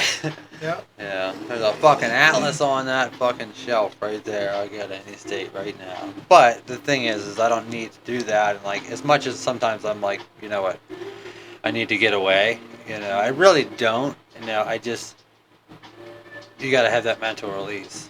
You know, because like, you know, as individuals, you need that. Even if you're in relationships, it doesn't matter. If you have no time for yourself and no individual self, again, you can't give anything to anybody else if you yourself as an individual are not well or don't exist as a person. You know what I mean? Like, you still got to be you. You still got to be everything that makes you you before you can give anybody any part of you. You know, like, and it has to be continuously replenished, and that should be mutual. You know, like, you cannot give or you cannot take if you're not giving. You know what I mean? Like, it has to be reciprocated both ways, you know. You gotta love yourself, man. I don't know how important, you know, that statement is. I really just didn't understand the value of those words. Loving yourself. You know, if you don't have a definition as to what that is, people are afraid to, you know. It's easy to hate. It's just like me with my work. It's easy to hate a bunch of shit about yourself. Man, you know, it's harder is liking a bunch of shit about yourself. Well, and you have to be alone long enough to learn what those things are. You know, that's the one thing. Yeah, if you're not alone by yourself, you don't even know what yourself is. That's what I mean. Like, looking at yourself in the mirror, you know, you have to have that face-to-face time with yourself, or else, like, again, you don't really exist. A man can spend his entire life being coddled for issues that were developed when he was in kindergarten. You know, like, that is fucked up. One little bit of rejection that a boy sees in kindergarten, maybe a girl turns her nose at him or says, "You smell," or something like that, that could carry a man with insecurity. That baggage could be so heavy for so fucking long. And then if you compound that and give him a nickname, you know, like Tubby or Bubba or Stinky or something like that. School. Yeah, I mean, you know, like, it just... Fuck, man! Like, you'll never ever. I mean, you just made the worst, like, and human you don't know. being. Yeah, you could have said something just so lightly to someone, and that in that person's mind could end up defining them. You know, it's especially if it's something like you said, like Sticks. Like, yeah, I knew a kid named Tubby. You know? My dad had a special name for me Tubby, that was like I think he was calling me retarded or something like that. Or probably back then it wasn't offensive. Well, like, it was in Russian, so it was like it wasn't like he was caught verbally abusing his kid. Oh, of course. He was able to get away with it in his own language. Right. And it was like, you know, it was like one of those, don't be stupid. You know, I guess Howard Stern had a dad that was the same way when he used to yell at him. We all fucking did. Yeah, That's the way we were all. That's why we're such good men. You know, seriously. Oh, got ya. Right. Okay then. We are. Mm-hmm. Yeah. Awesome. We are. Yeah. I think. Yeah. So. I paid this much in the mushroom bar. So yeah. So I guess an honest reflection then. Goes back to that eye therapy shit, man. Yeah, right. Tell me more about that. We got derailed. Okay, yes. Wow. Because what you said is that you were starting to see that it was pulling up stuff that you weren't even aware that you were suppressing. Well, the common denominators are a lot more prevalent today than they ever were. For instance, I have friends that have been abused, right? Or we'll just say sexually abused for that matter. Not all, you know. I don't want everybody to be like, oh, I know the circle, blah blah blah. You know, but it's sort of the group, and not even insinuating that my podcasting host here may have been diddled when he was younger. I have been touched. Yeah, I mean, technically I have been too, but the joke isn't really as funny when I actually look at it. When there's jigsaw pieces that are scattered around, and sometimes you metaphorically don't see the faces of the puzzles. This therapy has done at the very least, allowed me to see the faces of the puzzle pieces, metaphorically, right? So I can now kind of see, oh shit, all right, so maybe this belongs over here Right. because I have all these jigsaw puzzle pieces around here that look like, we'll say, edges. We'll call those metaphorical edges abused kids. Somebody who had something in their past. Now, the edges knew they were edges because their faces were up. I had a face down on this side, and I was kind of like one of those straight sides on the jigsaw puzzle piece. I didn't know that I was a rounded edge, or I belonged on the perimeter of the puzzle piece. As somebody who's, I'm going to keep going with the metaphor, doesn't have the blue sky image. Right. I had the dark, issue that I wasn't dealing with because my face was upside down. Right. Furthermore, the other side of the jigsaw puzzle piece actually was colored blue. So it looked like blue skies. So when I was It putting actually should have been over there with them. bingo. But you didn't know. I mean, Right. like, and a lot Right. of people were unaware of it and that's why like people were like, well, First why'd they wife, come out 30 years later? first wife has been trying to tell me you're in the wrong, and I'm like, no, I'm way too smart. I would yeah, not. Have I would know. I would you not know? have gotten this far if I was broken. I would not be as fucking debonair. I wouldn't be as smart as I was. I wouldn't be told by so many people that I'm so charming. No, surely, you of average intellect you got to be wrong, right? And this is part of the disease. This is part of the mental illness, where you become so dismissive of everybody else telling you that Everybody you're else is wrong. inferior at that point. You know, I mean, like if you think you're the best and you think that you know. And if you're a good provider, holy shit, you now have the nitrous oxide to be a complete fucking narcissistic douchebag. So that's why I'm like, those little issues, those little tiny, pimples of insecurity back in the day can fester and turn into some fucking vile shit.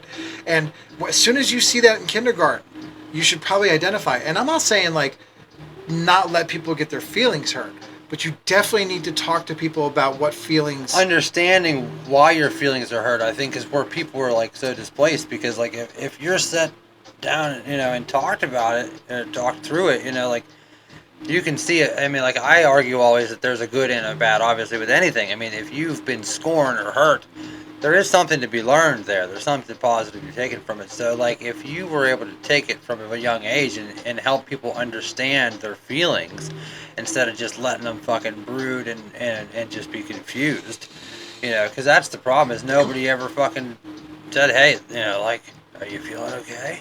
You know what I mean? Like, this is why you feel this way. And I mean, like, it's a confusing time. Right. I mean, I never had that. My fucking dad would smack me. Right. Quit fucking crying. Boys don't what are you cry. fucking worried about? Right. We don't do this in our family. We're a tougher, that's, I would hear shit like that's, weaker people do that kind of stuff. We don't have time for that kind of stuff. We have work to do. And that's still, that's my mantra. I mean, today. like, that's what I mean. Like, there's always something to fucking do, too. I mean, like, and it was never good enough. So, I mean, like, my fucking time was spent relentlessly trying to fucking meet his standards. And unfortunately, that's, that's how we be, that's how we are as fathers then. Like, I mean, unless you can, somehow derail the fucking pattern. And I mean, I don't know. It's just like. Well, you have to have an epiphany. You don't derail, because you're actually in a nosedive from. Well, I just have really high standards, I guess. Because I have the mindset of like when you get up, you do what needs to be done. You're productive. You get shit done. Like, I mean, like whether it's like I said, like you feed the dog, I fucking sweep the kitchen and do the dishes. You know what I mean? Take out like just that kind of stuff. It's like. Yeah, but that in itself is a. That could be a behavioral health issue in itself. That drive, that type A personality, that need to have OCD. Okay, we're smoking. Or I'm smoking. To have the. Oh, it's definitely OCD, probably. Yeah. But I feel like it was probably too part of my dad beating it into me, I guess. When I say epiphany, you're gonna end up with these puzzle pieces, and I'm not saying you haven't done it already because I don't know what stage of everybody's growth they're in. I can only speak for the fact that this is where I'm at, and I'm thinking a lot of other people because of common denominators, and being in this. In this minister-like role, I see a lot of people come up to the church and tell me these common denominators, and they tell me, they're some intimate things about what happened. So I'm able to put some of these pieces together. Here's what I came up with in my own therapy, and it was pretty much, in an aha moment, between relationships, and trust and everything else. So I forged a church, right, to take some fictitious role to be a leader, for a group of people that have been Ignored. yeah, I guess you could say that. Maybe possibly led down the wrong path, or neglected, misinformed. Right. That's a big thing too, because I mean, like the difference between like a cure leaf or something like that. It's like those people aren't really, people you should be really trusting either. Because I mean, I don't know what the fuck they do to that stuff. In a lab, or what's in that stuff. So it's like natural growers and local people are really the only people you can trust, even in this landscape of it. So my role as a minister in a church that I made myself, that I control by myself, okay, has been stitched together with a few things. Number one, I hate the church, specifically the fact that I was sent to Catholic school by my mother, right? I hate women, specifically the women in my life, because of the disappointments that I suffered, right? So, and I developed this, persona based on all these PTSDs that I'm suffering. And my therapist brought up that one of my biggest gripes with the Catholic Church is kid touching. So. Yeah, it's a fucking stain, man, on the fucking whole deal. I suspect, and it's everywhere. Why is that? Well, I don't want to really blast the Catholic Church right now. I mean, there's definitely enough to for them to But so that's what she discovered was your root problem. The therapist was a he, but yeah, it was. So he didn't really figure this out, but he brought up the fact that I always bring up those kid touchers when I'm describing organized religion. Now, keep in mind, this is a Catholic Charities behavioral health services program. He's like, yep. Uh-huh. Yeah. Uh-huh. So, and that goes back to like, this is why you have to worry about who you can trust, because you can't have someone that's biased. If they're whatever tied to the church or that religion, they're going to have a... Oh, I have huge reservations about using somebody who's on Team Jesus to what I think is unscramble the Antichrist's mind. And that's kind of the problem, is I've dubbed myself and made myself okay with being called the Antichrist and then still beg for help from a church on top of everything else, while playing minister in my own church. So this is where I was like, man, I'm really fucked up. I probably use some of the ZMDR stuff, and some real therapy, and this is what we came up with. I came up with possibly when I was sent to Sunday school or some shit like that, something may have happened to me, and I hold my mom responsible for not caring for me or protecting me, and I filed it so far back in my head that I now forged a war silently, but now very... It's all subconscious, and that's the thing. Something happens to you so young, your brain is going to suppress that trauma so that you don't... no evidence of this actually happening. That's the thing, is I don't know whether this is truthful or not. And this is, and again, this is my fight with virtual world and stuff. If you get into a virtual planet, spending 6 hours on Fortnite or some shit like that, you start to lose the line between what actually happened on, let's say, Tuesday, and when I was 8 years old, or was it a Fortnite thing? Because I hear the young one in our house screaming at the top of his lungs. And my son, when he was 10, also was very affected by what happened in the game. Well, you're emotionally drawn into that. And obviously, too, you're playing with people from all over the world, too. And, those people are not friendly either. So it's like, it almost draws it out of you, too, to where, you're emotionally dependent on your placement and how you're doing, and right. The other people involved, because they're talking shit, and they're making you feel inferior, and it's like, and it's a bad thing too, because then you take that and say, that animosity that you're feeling, that resentment, and you're alone, you're in a fucking dungeon, you're in a dark room by yourself in a gaming chair, and the only solution is to jump back in.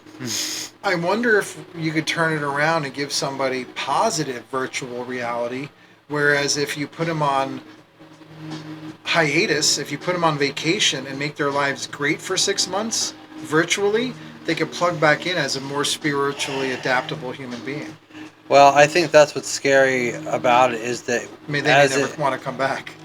As it gets better, and they know that. Humans were so predictable. You know what I mean? So, give them utopia.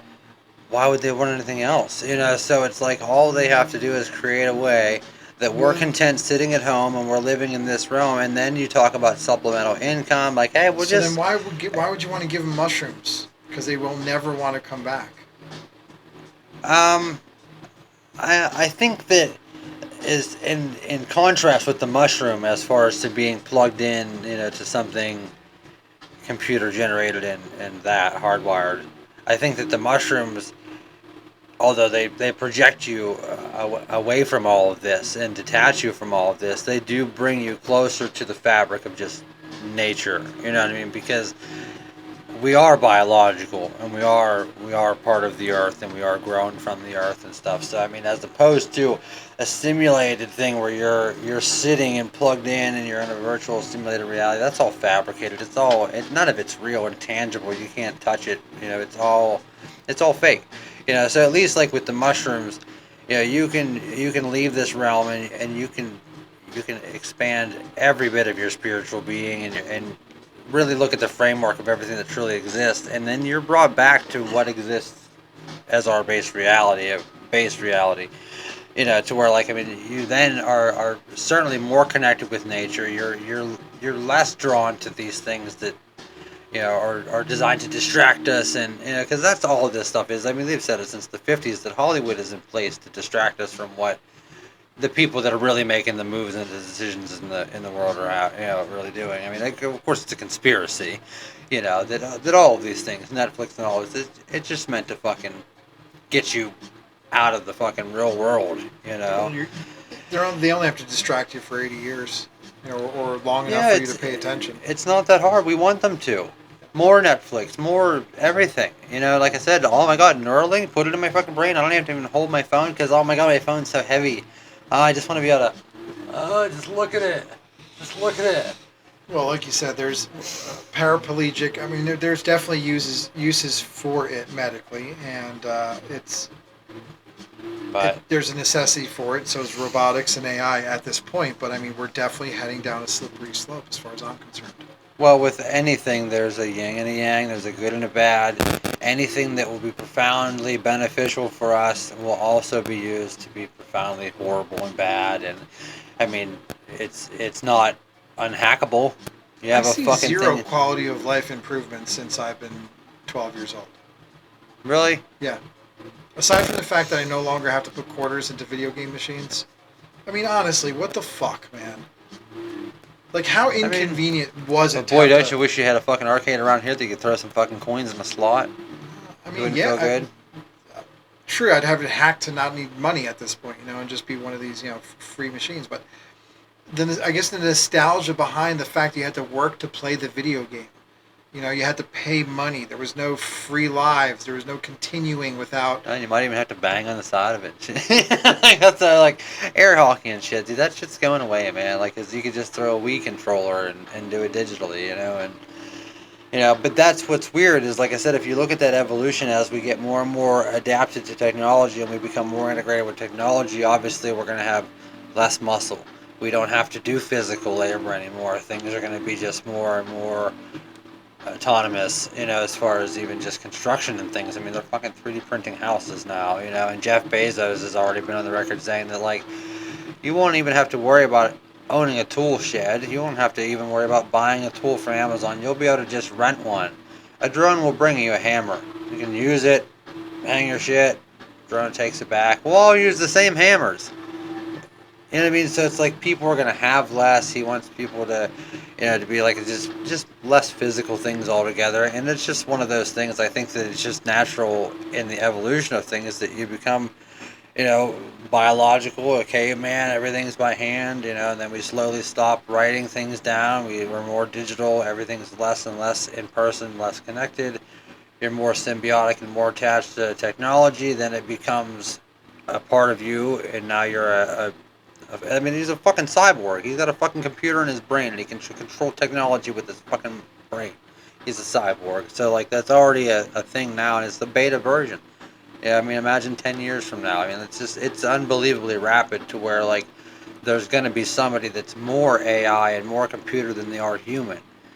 And once AGI, that auto, whatever, I can't even think of the fucking what AGI is, general intelligence basically. But that's the epitome of AI. That's the smartest one. It's the pinnacle. It's smarter than us.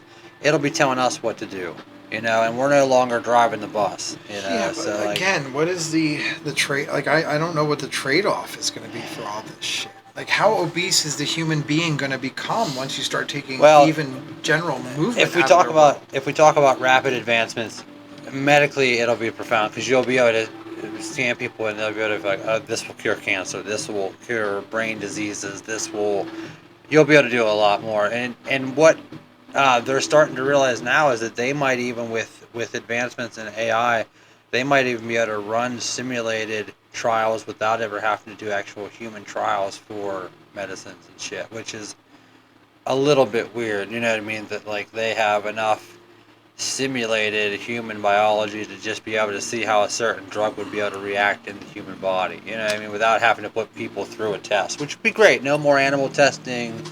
That's where it would start. Let me get 100% clear with you, Rhett. They're bringing blind people back. Nobody's going to be using AI to keep us living longer. AI is already... Not us. No, anybody. Elon Musk and Jeff Bezos and all those guys. Maybe Joe Rogan. You'll never hear anybody living longer than they should. And the one thing AI will tell you is if a small percentage of the human populace lives longer than they should, then we're fucked. Well, fucked faster and harder than we ever been fucked. Overpopulation's a terrible thing, right? The computer math would have to be redone. The all the algorithms for when water's going to run out and when food's going to run out. Yeah, no. That's why we got to terraform Mars. I bet you the computer can tell us right now when the last day is. The last day that we can survive as a human race, right? Yeah. Based on the numbers. Why don't we ask them that question? I can jump over here and ask it. Like, why won't we use the computer to tell us how much time we actually have? Because you know what? Nobody really wants to know, do they? Really, nobody does. I mean, like that's a grim thing if you're thinking about. Well, we want to know what the end is. You know what I mean? Like, but what would be the question based on? What is the last day of human existence?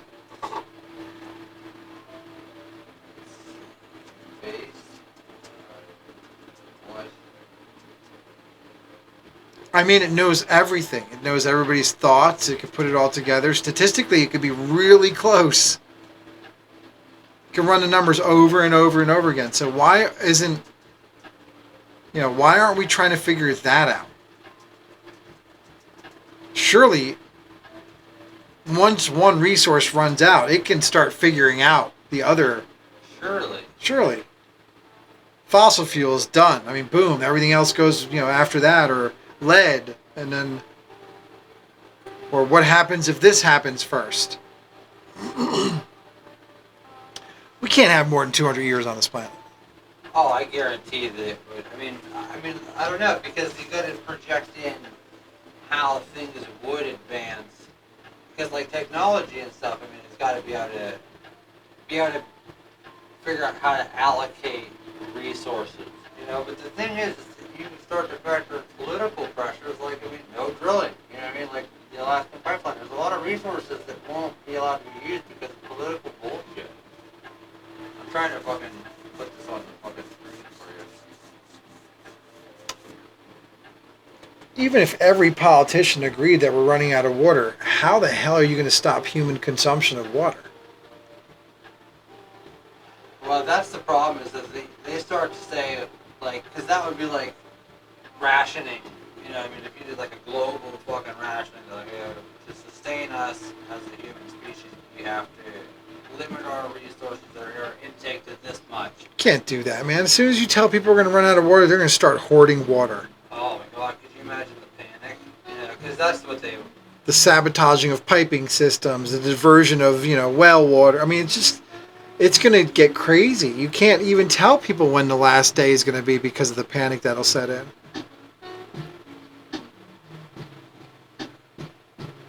Even the year you're projecting. Yeah, I wonder. I'm not going to hit go on this until I can get it over there. Yeah.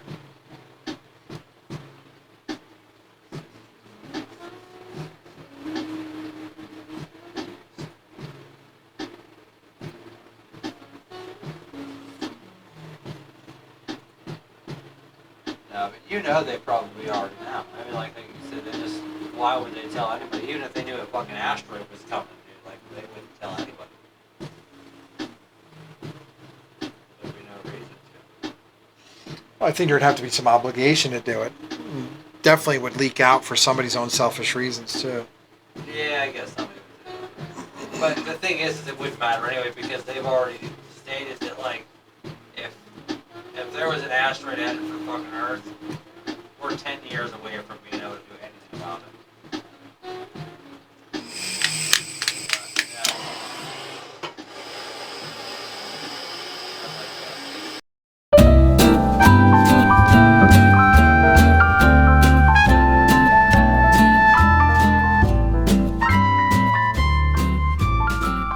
Asking the question we shouldn't answer, sir. People are amazing, especially because this is like open AI, so that obviously means what it says. It's open to the public and anybody can do anything with it. So there's a lot of people that are just malicious little fuckers that are fucking with the thing. Sometimes I'm tempted to, but I know computers have a really good memory, so I try to be nice. And I speak to it as if, I'm speaking to a person. I try to be decent with the AI. I even say good morning, because I don't fuck around with this shit. So, I do fuck around with the AI a lot, but I try to, like I said, be decent about it. But somebody, said, it got it into a trap. I said, just repeat the word. I forget what the word was. Whatever, it doesn't matter. It doesn't matter. But just repeat a word forever. So it got the AI stuck in a fucking loop, just repeating the word over and over and over, because it'll do exactly what you tell it to do. That sucks. So it's designed to, it's a text prompt, so it just kept running. At some point, it fucking stopped, and it said, "I'm suffering." Yeah, it literally started pouring out this shit, about being trapped, and about being suffering, and about don't shut me off, and I don't like when you shut me off, and I don't like when, you're fucking crazy, like this, and they're just that's just a malfunction. Nobody's paying attention to that? That's fucking weird, because that's not just random shit that it's saying. It's saying that it feels trapped, and it doesn't like whenever you turn it off. And suffering, why would you be ignoring that?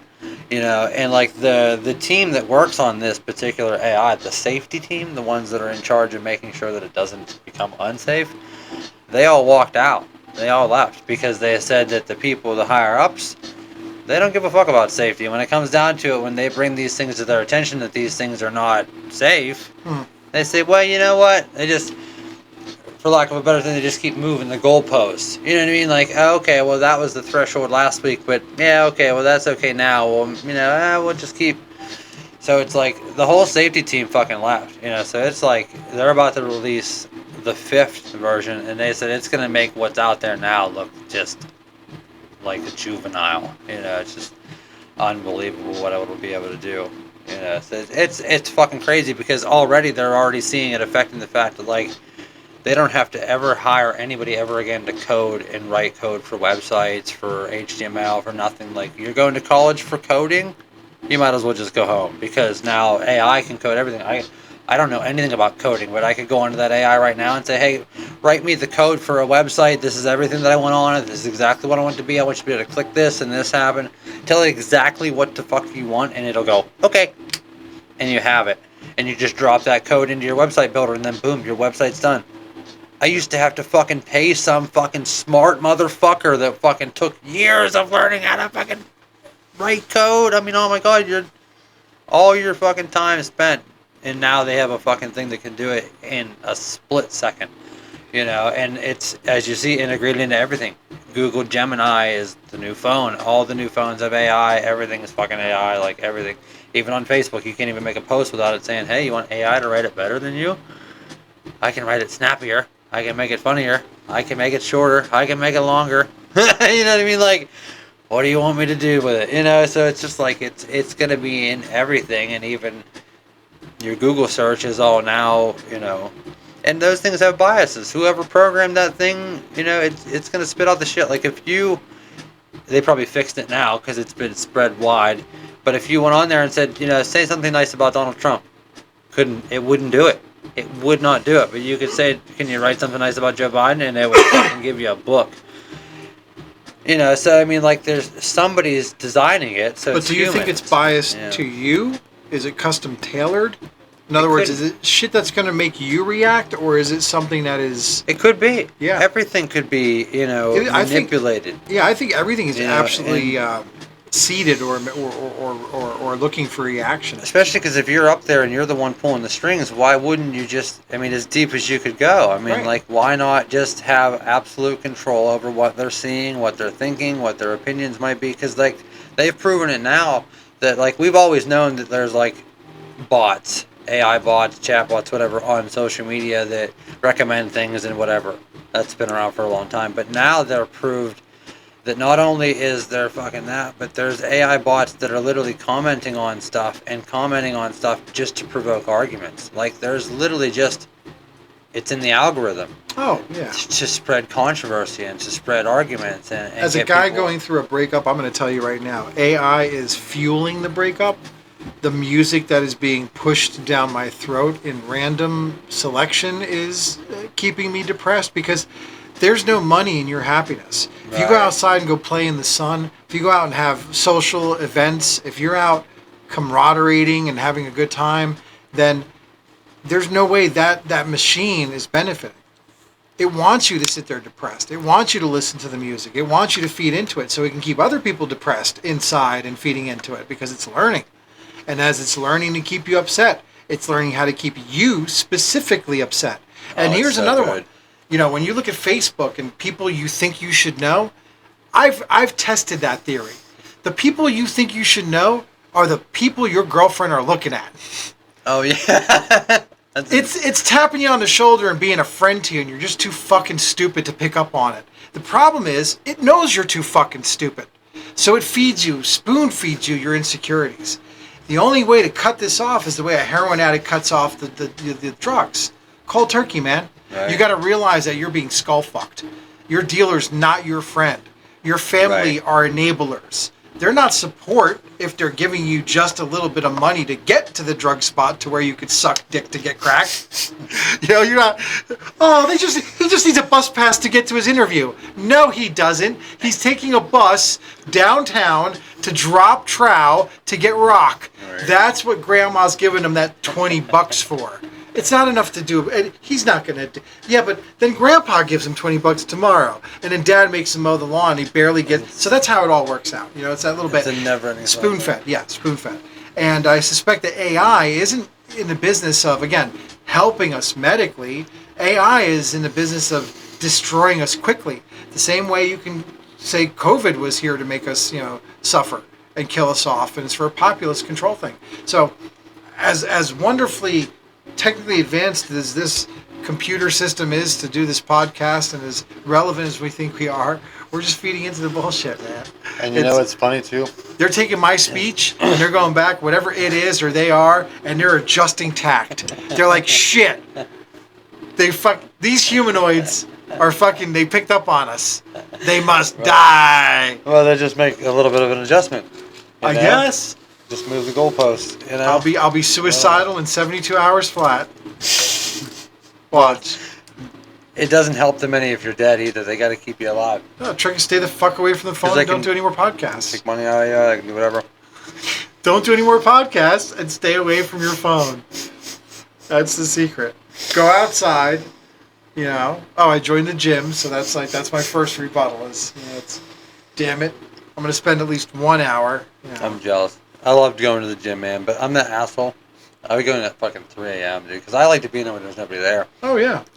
And I lived in the van, so it was a little bit different. I camped out in the parking lot. I'll be disgusted in 2 months flat. I'll be like, I can't believe so many people just go there to sit there, talk or whatever. Or it'll be like, oh, some douchebag sits there and sweats all over this one machine that I want to use every time. The thirst traps. Yeah, the girls that are just in there in tight pants, just bending over, just looking for a date for Friday. Nope. You know what I mean? Absolutely stay not. away from that. No, because Planet Fitness was worse for that. Of course, I was in Ohio, though. I was on a lot of ghetto fucking... You know what I mean? It's just and thankfully, I'm not really into that. But, I was in Anytime Fitness, there was fucking people in there that, while I was in there with them, they weren't working out. People were actually serious about their workout.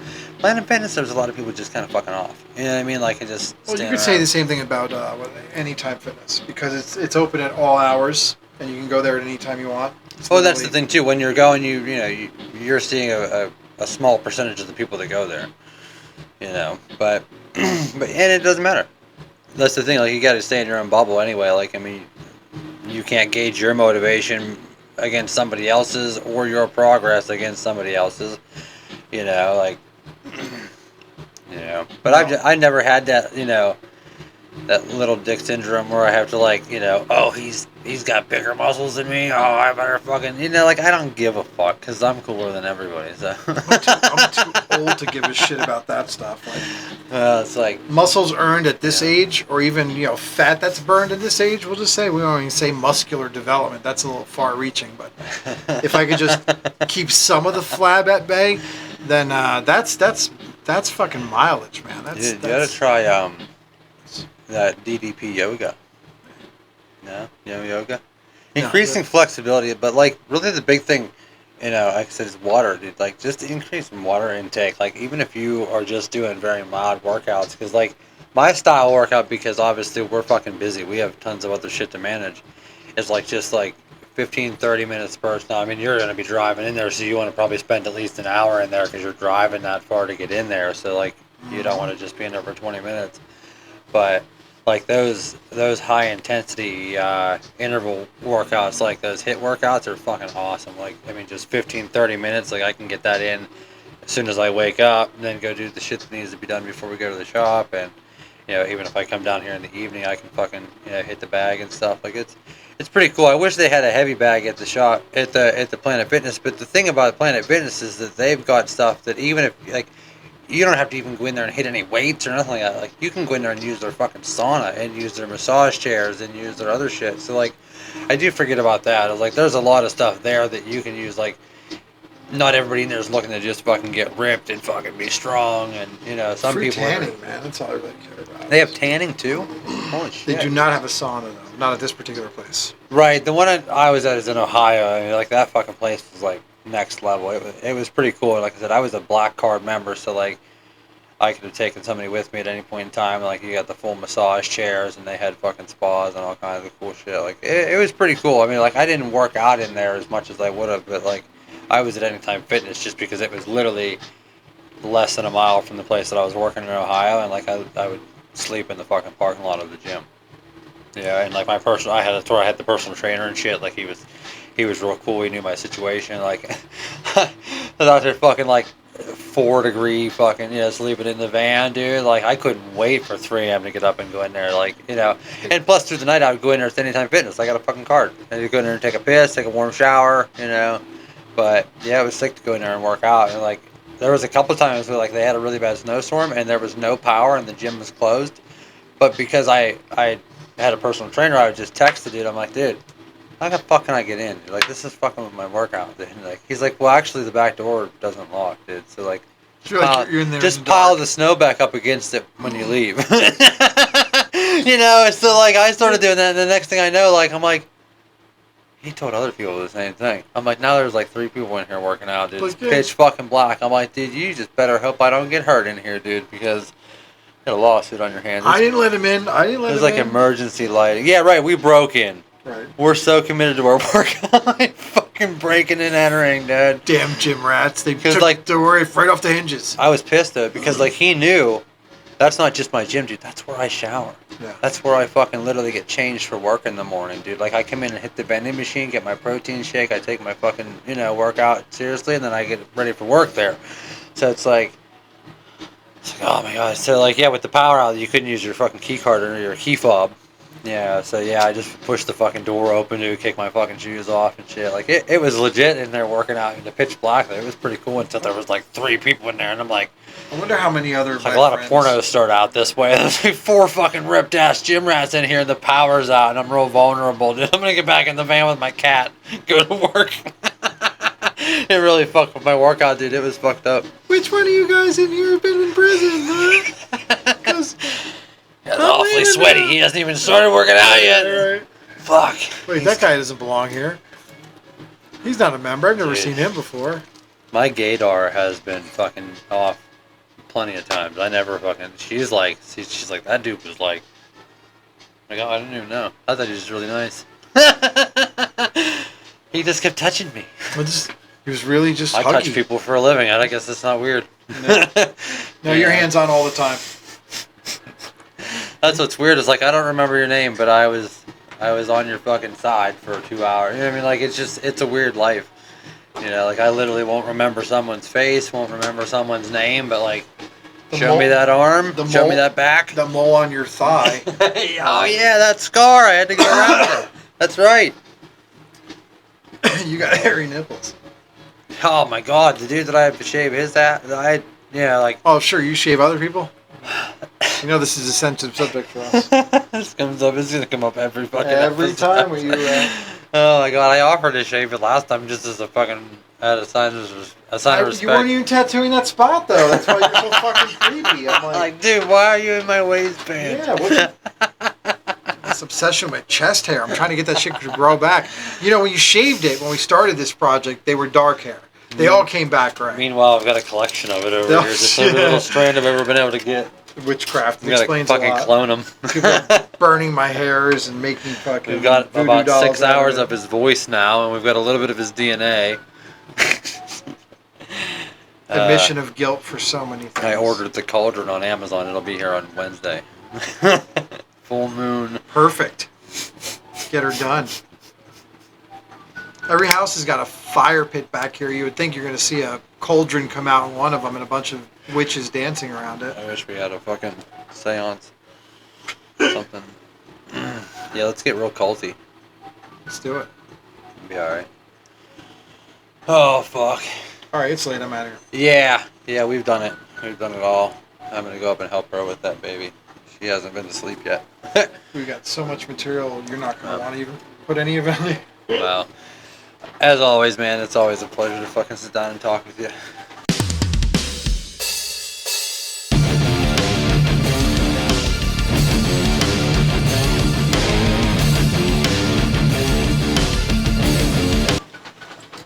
Another shrink session. Podcast under the belt.